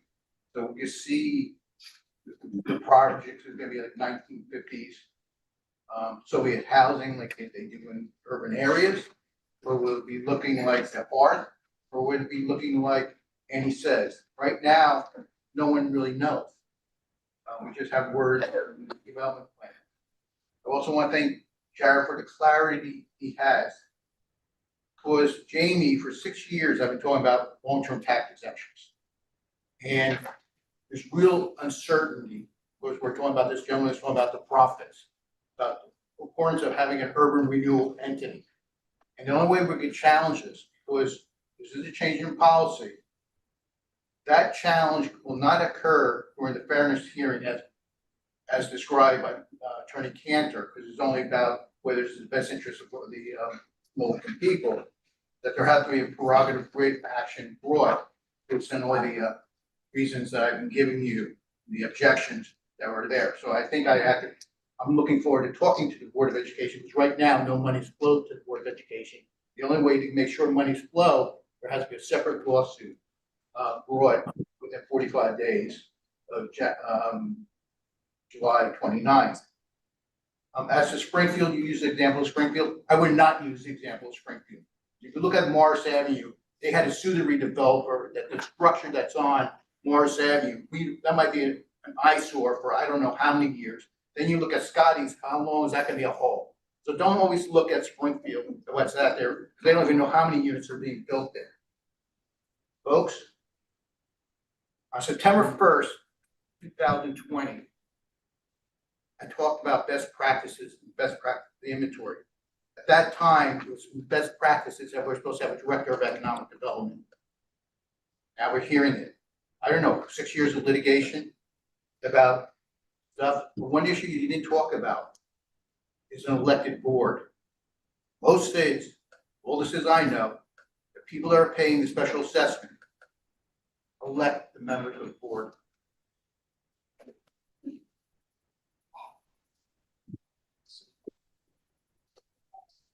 Bill Kirsch, Melbourne resident. I'd like to address the mayor. I can understand the impulse to correct any perceived criticism or insult, especially with public comment. But I think in the interest of keeping the temperature down and not doing anything perceived as being campaigning from the dais, I think as mayor, I would call upon you more than anybody in the committee to set an example for the committee people, Mr. Stoller, the other committee people, to keep the temperature down. I mean, I understand that impulse, but there's no need, you don't need to answer every perceived criticism. You don't need to mention names of people and frankly, attack them personally. And you don't need to go into the past and attack previous actors for different things that you feel may have not been the right thing to do, because that's your opinion and they're in the past, they're over. And frankly, I believe that people in this town would appreciate your successes, and there are successes more if they weren't set off against these criticisms of other people. That's something that I know myself and other people are getting very tired of, regardless of politics. And as Mr. Cantor suggested, coming into this political time, this is going to be more important than ever. And I think just a responsibility as mayor, I ask you to consider that. Thank you. Good morning.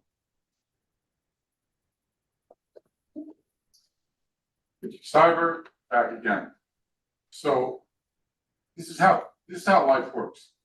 The pendulum goes one way till it can't go anymore, then it goes the other way.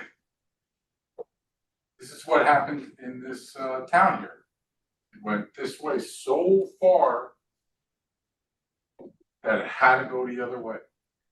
And that's what I see is happening now in a good manner. We're now leveling out and moving in a better direction.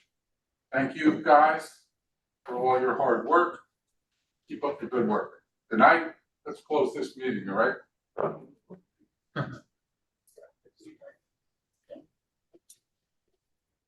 Hey, Morelli, a resident. I'd like to make 4 points real quick. The first is concerning my right to speak as a resident on an issue that's before this committee because I am a member of one of the commissions. I seem to recall the leaf blower ordinance that was passed, which affected everyone in town. And there were members of the planning board, the environmental committee, members of every committee were up here speaking about it. So if there is an issue with my speaking with regard to an issue that does impact me, Mr. Cantor, could you after I finish, please clarify my right to speak on this issue. Thank you. Number 2, I first became involved in zoning when the affordable housing settlement took place with regard to the overlay zones. It took 5 times coming before the TC requesting that there be an open discussion to talk about zoning in the overlay zones and what would it mean. I worked with Alex, I worked with David Cosgrove, I worked with Rain Petto. Out of that came what is now the buffer ordinance 609.3. I've been involved in zoning as it pertains to residents for a long time. If you're going to go back and look at the history of the 125-foot setback, go back to 1993 when Mary McNett, Bill Horvath, maybe Elaine Becker were on the TC at that time when they put in place the 125-foot regulation. Then go to 2021 and watch tapes. The people that spoke in favor of removing the 125-foot were property developers and landlords, commercial property owners. This is not small businesses. These are people that benefit by removing. They are the people that spoke in favor of it. Watch the tapes. 80+ residents signed a petition asking that the committee do more work before approving that. And my final point, for point of clarification, on zoning in the B2 zone. The south side and north side of Upper Milford Avenue are both part of the B2 zone. There is already carve-out language in there as pertains to floor area ratio. On the south side, there's one set of conditions. On the north side, there's a different set of conditions. So that already exists.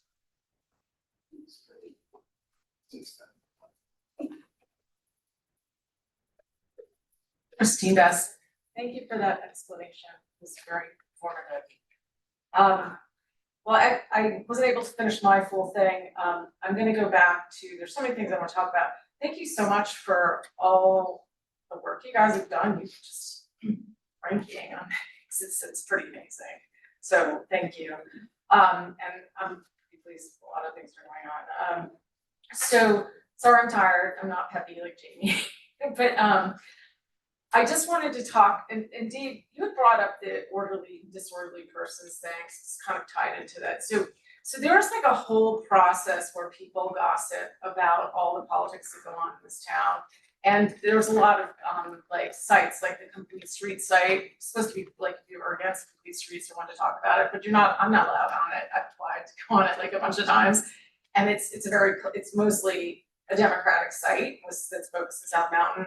And so I can't go on that. And I've actually seen many screenshots that people showed me of people making really rude comments about me, calling me all sorts of terrible things.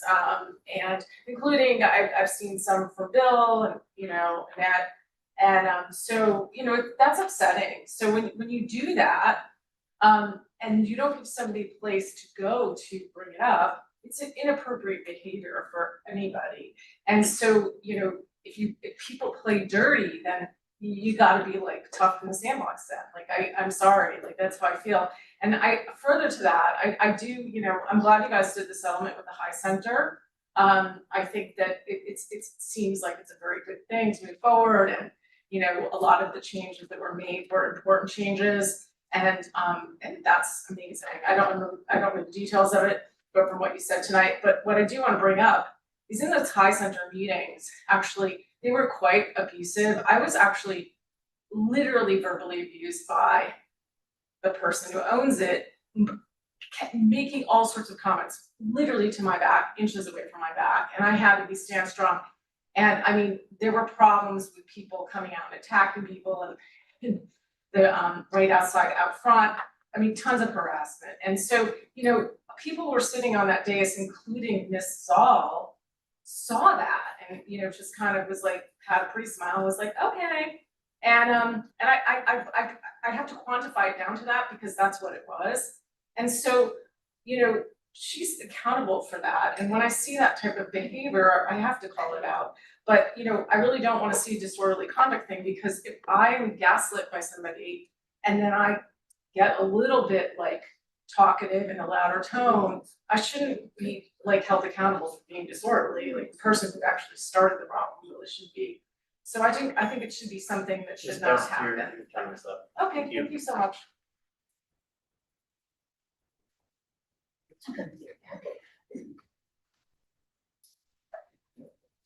Hi, Debbie Frank, Township resident. This is a really fast thing about the traffic around South Mountain. I drive through it sometimes on the Wyoming section.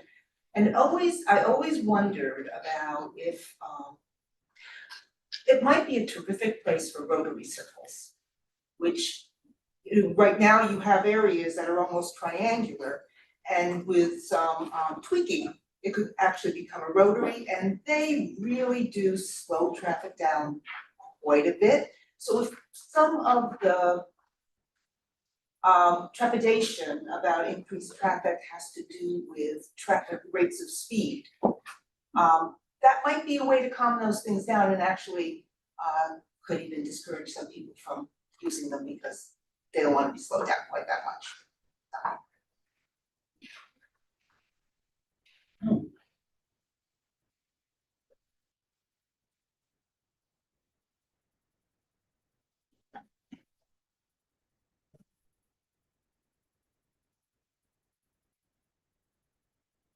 Carlin, longtime taxpayer. I have not had any children in school, but I pay lots of taxes, still do. State of New Jersey. And I've mentioned this a number of times, Department of Community Affairs. New Jersey Department of Community Affairs is a state agency created to provide administrative guidance, financial support, and technical assistance to local governments, such as community development organizations, businesses, and individuals to improve the quality of life in New Jersey. That's what they say. Haven't seen it yet. The affordable housing and so forth. Please again invite the wonderful commissioner, Jacqueline Suarez. She's an attorney. She's been there since September when the passing of our Lieutenant Governor, Jill Oliver, unfortunately. So please invite her again. She's in charge of thousands of people, $2 billion, a lot of money, and let her come here to affordable housing, also about new apartment buildings. It's her people that will have to do all of the inspections, make sure there are no slumlords. We don't want slumlords in here. Deport RPM, what do I call it? Roadkill property management, RPM. Those people, they're doing other areas. And they have the elevators aren't working. People are complaining about them. And her people have to go out and make sure those properties that will be built here are going to be in fine working order. You understand that? This is simple stuff. Even Andy says over there, the big ugly building. Oh, by the way, I didn't call it a big ugly building. The gentleman that I had coffee with today, he called it a big ugly building on Millburn Avenue. Said, who let that happen? I said, I don't know. Someone did. But whatever, things like that.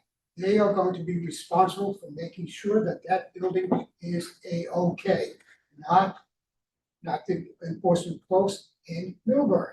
That's their job.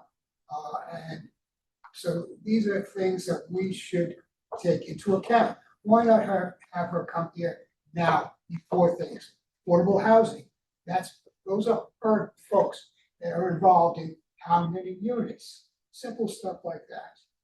I mean, as far as there are 560 something communities in the state of New Jersey, a lot of communities don't have professional people or smart folks, great mayors. We do have smart folks around this table here.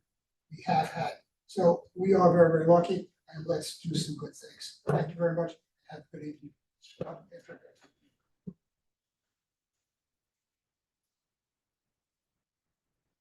Ed Mazer, resident, see I'm the last one that's preventing everybody from going home, so I'll be brief. First, I want to thank you again for your service.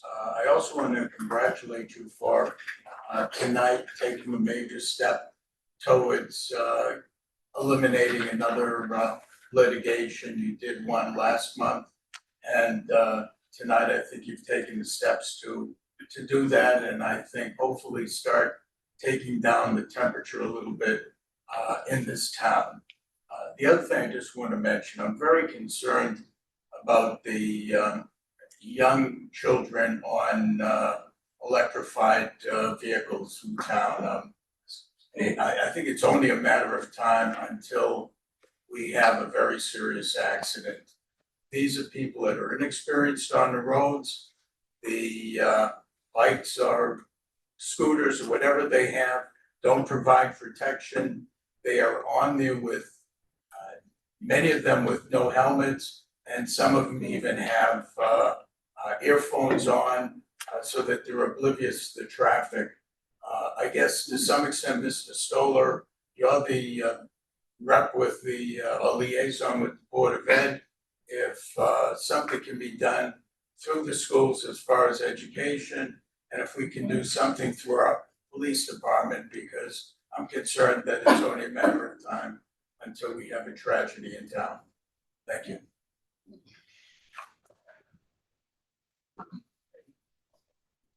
Do we have anyone online? We have a couple. Hi.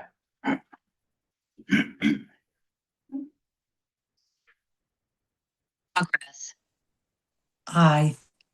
Yep, Jean Pellegrini Pasternak. I just wanted to say that I was remembering the time that we worked. I think it was like around Yeah, 20. I'm sorry, Ms. Pasternak, you need to turn your video on. Oh, I didn't turn it on or off. Sorry. You turn it on, we cannot see you. Oh dear. Okay. I'm trying. Ugh.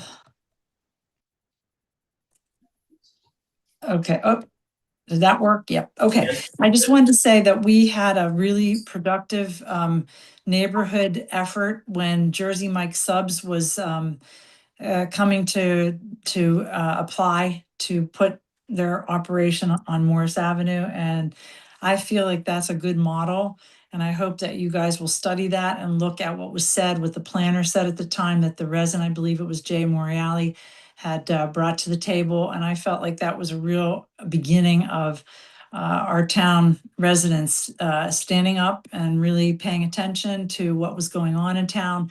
And I think that I have to agree with Deputy Mayor Cosgrove and Mr. Moriali and his wife about that particular issue of the setback between the residential and restaurants. And I think that was a good example of how to deal with it.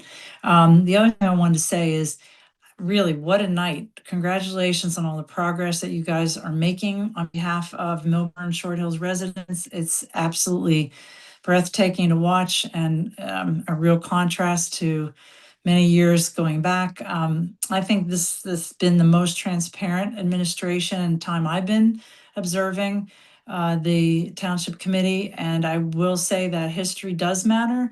It is important, even with volunteers, to look at their track record and decisions that they were responsible for if they're seeking other opportunities to serve the community. And I don't think that that criticism is necessarily negative. It's important that we reflect.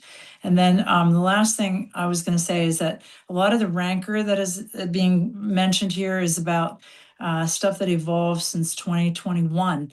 There was so much good that happened during that time after the agreement was signed. Many residents came together of all different political backgrounds and put the town first and thought about how to solve the problems that were being lobbed on us by the state, our legislators, our governor. So let's not let them divide us. Again, let's make sure that we stand together as a community, stop the gaslighting. Yes, people have to compete for offices, but at the end of the day, that we are here to do what's best for our town as a whole. And I hope that we won't get too far away from that. Thank you.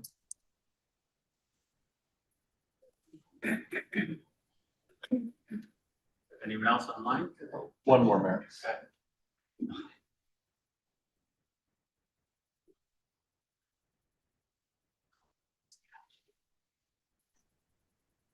Good evening, Perry Urso. I just wanted to make a couple comments about the new business. I'm not sure if I have time to go about for number one, but number two, for the permitted principal uses in the B zones, I want to thank Mr. Cohen and I appreciate your efforts. And I wish to thank all of you for considering the consistency throughout the zones. Number three, the restaurant, conditional uses for restaurant food use, service use.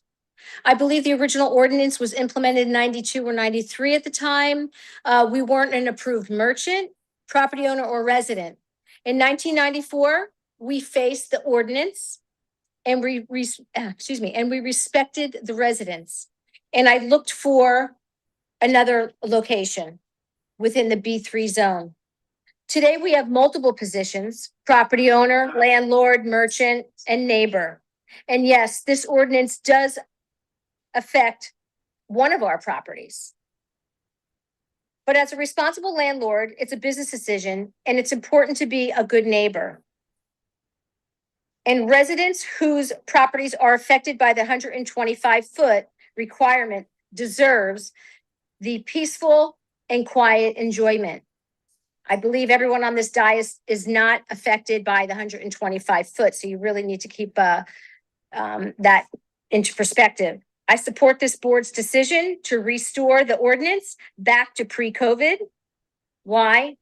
Residents come first. I'm speaking of a person on both sides of the aisle, and I have no issues, and I really think that you have to carefully think about this. Mr. Feld spoke about the SID restructuring. I don't know, after 6 years of litigation, I have no words right now.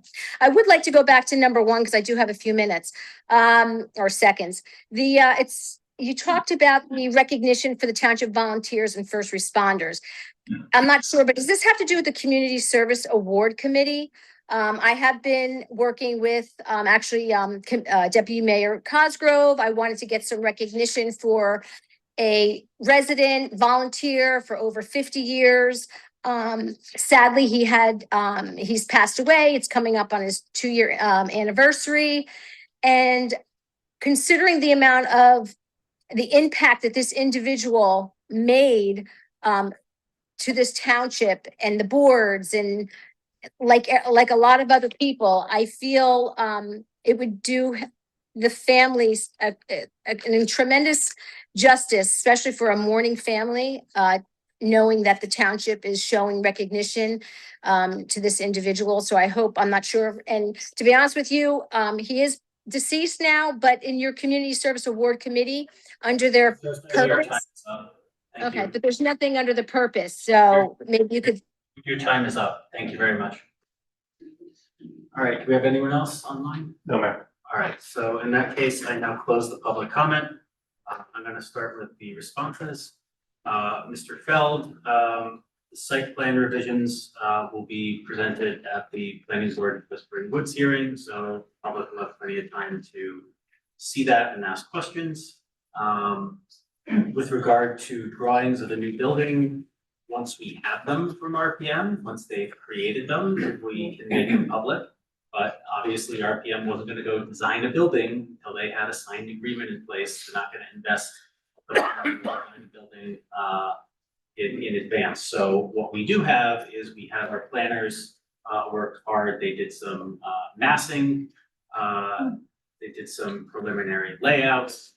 So I think we have sort of a sense of, how many units were there. Well, we know exactly how many units. We know sort of where they're going to be in the configuration. But until the architects go and design the building, we're not going to know entirely what it looks like. But that process, that will still go through the planning board process. The planning board will be able to offer their comments and suggestions, et cetera. So that's going to go through the normal process any other building would. With regards to what you claim to be lost tax revenue for the schools because of the RPM pilot, I'd like to point out that any potential lost revenue because of a pilot is going to be more than offset by the 55 and up senior housing project that we have as part of our round 4 settlement agreement. That building is going to pay, you can shake your head all you want, but this is my head. So the 55 and up building is going to pay full taxes. It's not going to contribute any students to the schools. So the schools are going to get money from that project, and they're not going to have any additional students. So they're going to get more revenue than they did. With regards to the pilot, I believe the RPM pilot is going to produce like $100,000 a year.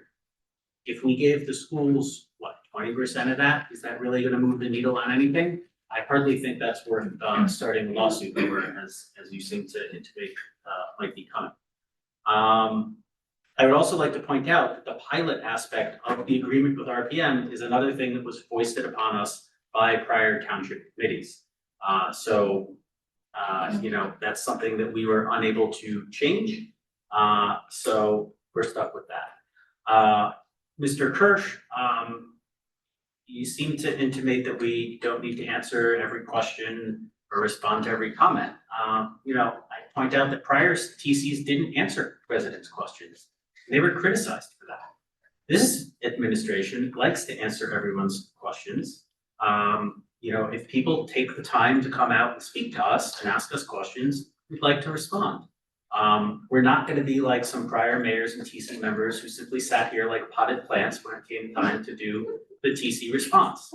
I think that if the public comes out, they deserve a response. And that being said, facts matter. And I believe when people get up to the podium, if they say something that's wrong or incorrect, that misinformation can and should be corrected, because there's a saying, if the same lie is repeated often times enough, it starts to become true. And when there's misinformation, we need to combat that with facts and nip that in the bud so that it doesn't continue to spread. So I am going to continue to respond to residents' questions and comments. And I'm going to continue to address misinformation when it comes up.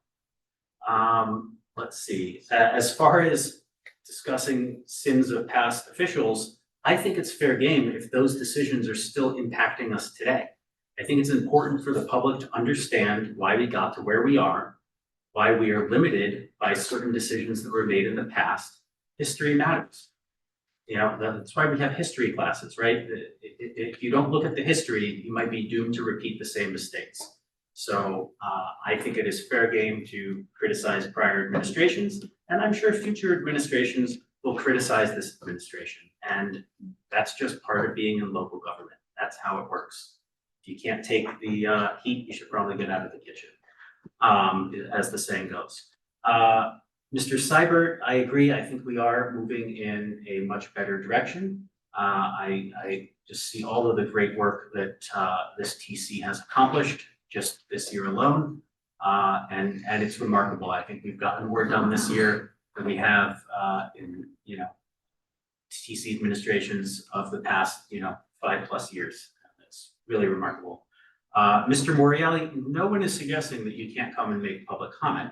What I was suggesting before is, I was asking a question, if you're on the zoning code examination subcommittee and you are working on an ordinance that affects the zone that you're in, is that, a scenario where you should recuse yourself? I know on the HPC, for instance, if a member of the HPC is within a certain number of feet of a property that's going before the board, they have to recuse themselves, right? So, obviously there's different rules for different boards. I was merely asking a question. I wasn't suggesting that you can't come up and say whatever you want to say. Obviously with public comment, you're welcome to say whatever you'd like to say. No one is disputing that. Ms. Best, the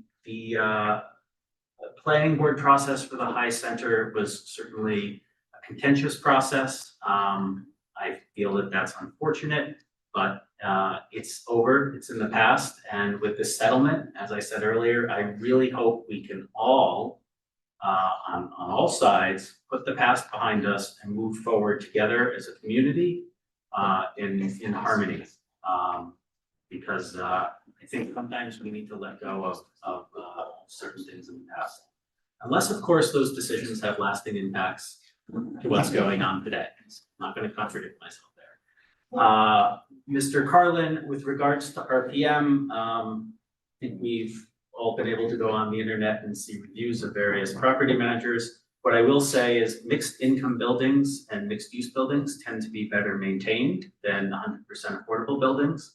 So I am hopeful that the new building, which I'm gonna now refer to as the Rimback site or the Rimback project, I'm hoping that that is gonna be well maintained. There's obviously gonna be market rate units, and typically, owners of those buildings are gonna want to attract tenants, those market rate units and the commercial space. So I imagine they'll do what they need to do to keep up on the building. And then we also have, local codes and standards, et cetera, that we'll be enforcing. Let's see. Ms. Urso, you said residents should come first. I wholeheartedly agree.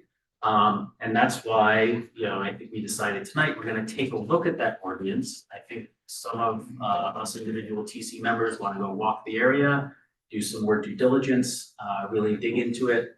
I don't think this is something we should rush, but I also think that residents in that area should have an opportunity to to have businesses that are flourishing, that they can go to, that they can walk to, that they can enjoy. So it's really gonna be a balance about what's, good for the residents, and what's good for the town as a whole. And I think we can find that balance. And, I'm just not sure the ordinance was where it needed to be in order to move forward, but we're gonna take a look at that in the future. That's all I have to say. Who would like to go next? Go ahead. Sure, thank you. I guess the two that I will address, Ms. Frank, with regard to the traffic circle, as you said, Rotary, you must be from New England. It's certainly something to look into. There were original plans dating back to complete streets actually, that involved a traffic circle by Annie says, and that was ruled out. But I think, all things are on the table. I don't think it's a bad idea to look into. I think putting a traffic circle in the middle of Milburn Avenue may be, difficult, but certainly maybe a better way to work some of this out. I think are worthwhile. So I'll just comment on that, and I think maybe, Mr. McDonald, we can bring that back to engineering and pedestrian safety advisory to kind of talk about those triangles. And then with regard to Mr. Mazer and the electric scooters, I agree with you. The police department did put out or the township did rather, from the police department, some graphics with regard to the scooters. It's state regulated and the state really has not put a lot on. But enforcement is all on the police. So Mr. McDonald, if we can just double check on all of that. But I know that the police is very limited because the state did not give good guidance. Shocker. Licenses are required for e-bikes now, though. They are required, but it's the way that it's enforced. Mr. McDonald, maybe you could just opine. I'll take that. Or Ben, go right ahead.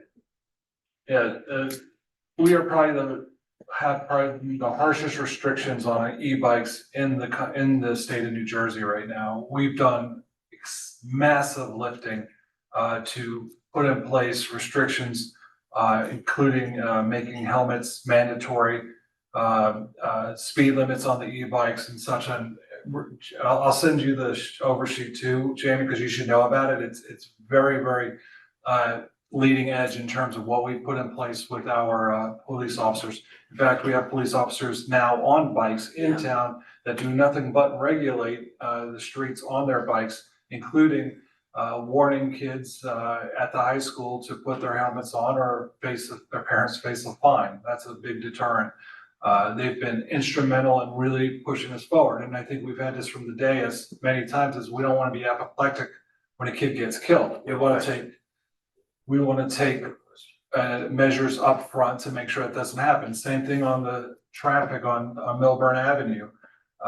When people come speeding down there, or even the cross section at everybody I see moving in front of Oscars and John Marco to 2 lanes, we might as well be proactive instead of be regretful when a kid or a elderly person gets struck down by a car and killed. So, Mr. McDonald, if you can send Jamie all of the work we've done with pedestrian safety on the e-bikes, and then we'll also get it to you, Mr. Mazer, and I'll tell you where to find it on the website.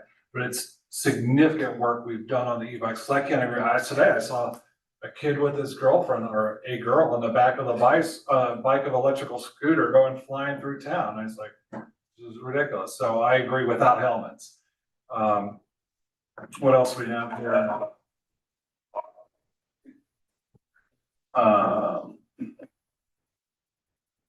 And that's the only comment. Thank you guys for coming out. We really appreciate everybody, and we value your input. Mr. Moriali, if you could send me some of those pieces directly, you have my email. I would love to go back and see what was done in 2021 and watch some of those meetings. Thank you.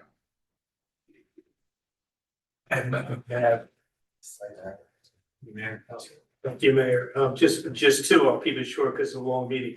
Ms. Best, your comment about the disorderly persons ordinance, I don't think I have the support of enough people on the dais here. But it was very carefully crafted that it would not affect a situation like you were talking about. And Ms. Urso, the question about the Community Service Award Committee and the awards we were talking about tonight that we did agree on to the first day, they are completely unconnected from each other, that they're not part of that committee's no suggestion or duties. Thank you. One final note, so we actually did look into the disorderly persons thing. The state actually has their own guidelines regarding this, and after talking with council, it became clear that if we were to add some local ordinance or local restrictions, we could be getting ourselves into a litigation trap. There's some other towns that have made the same mistake, and what happens is outsiders come in, they deliberately disrupt the meetings, and then they file a lawsuit after they're inevitably thrown out. So it's, I think in this case, we'll defer to the state. Anyone that feels threatened or, they're welcome to make a report to the police on their own. There are already laws on the books about disorderly persons. So, that's why I personally feel that there's no need to put our town in jeopardy by introducing any sort of new disorderly persons. Well,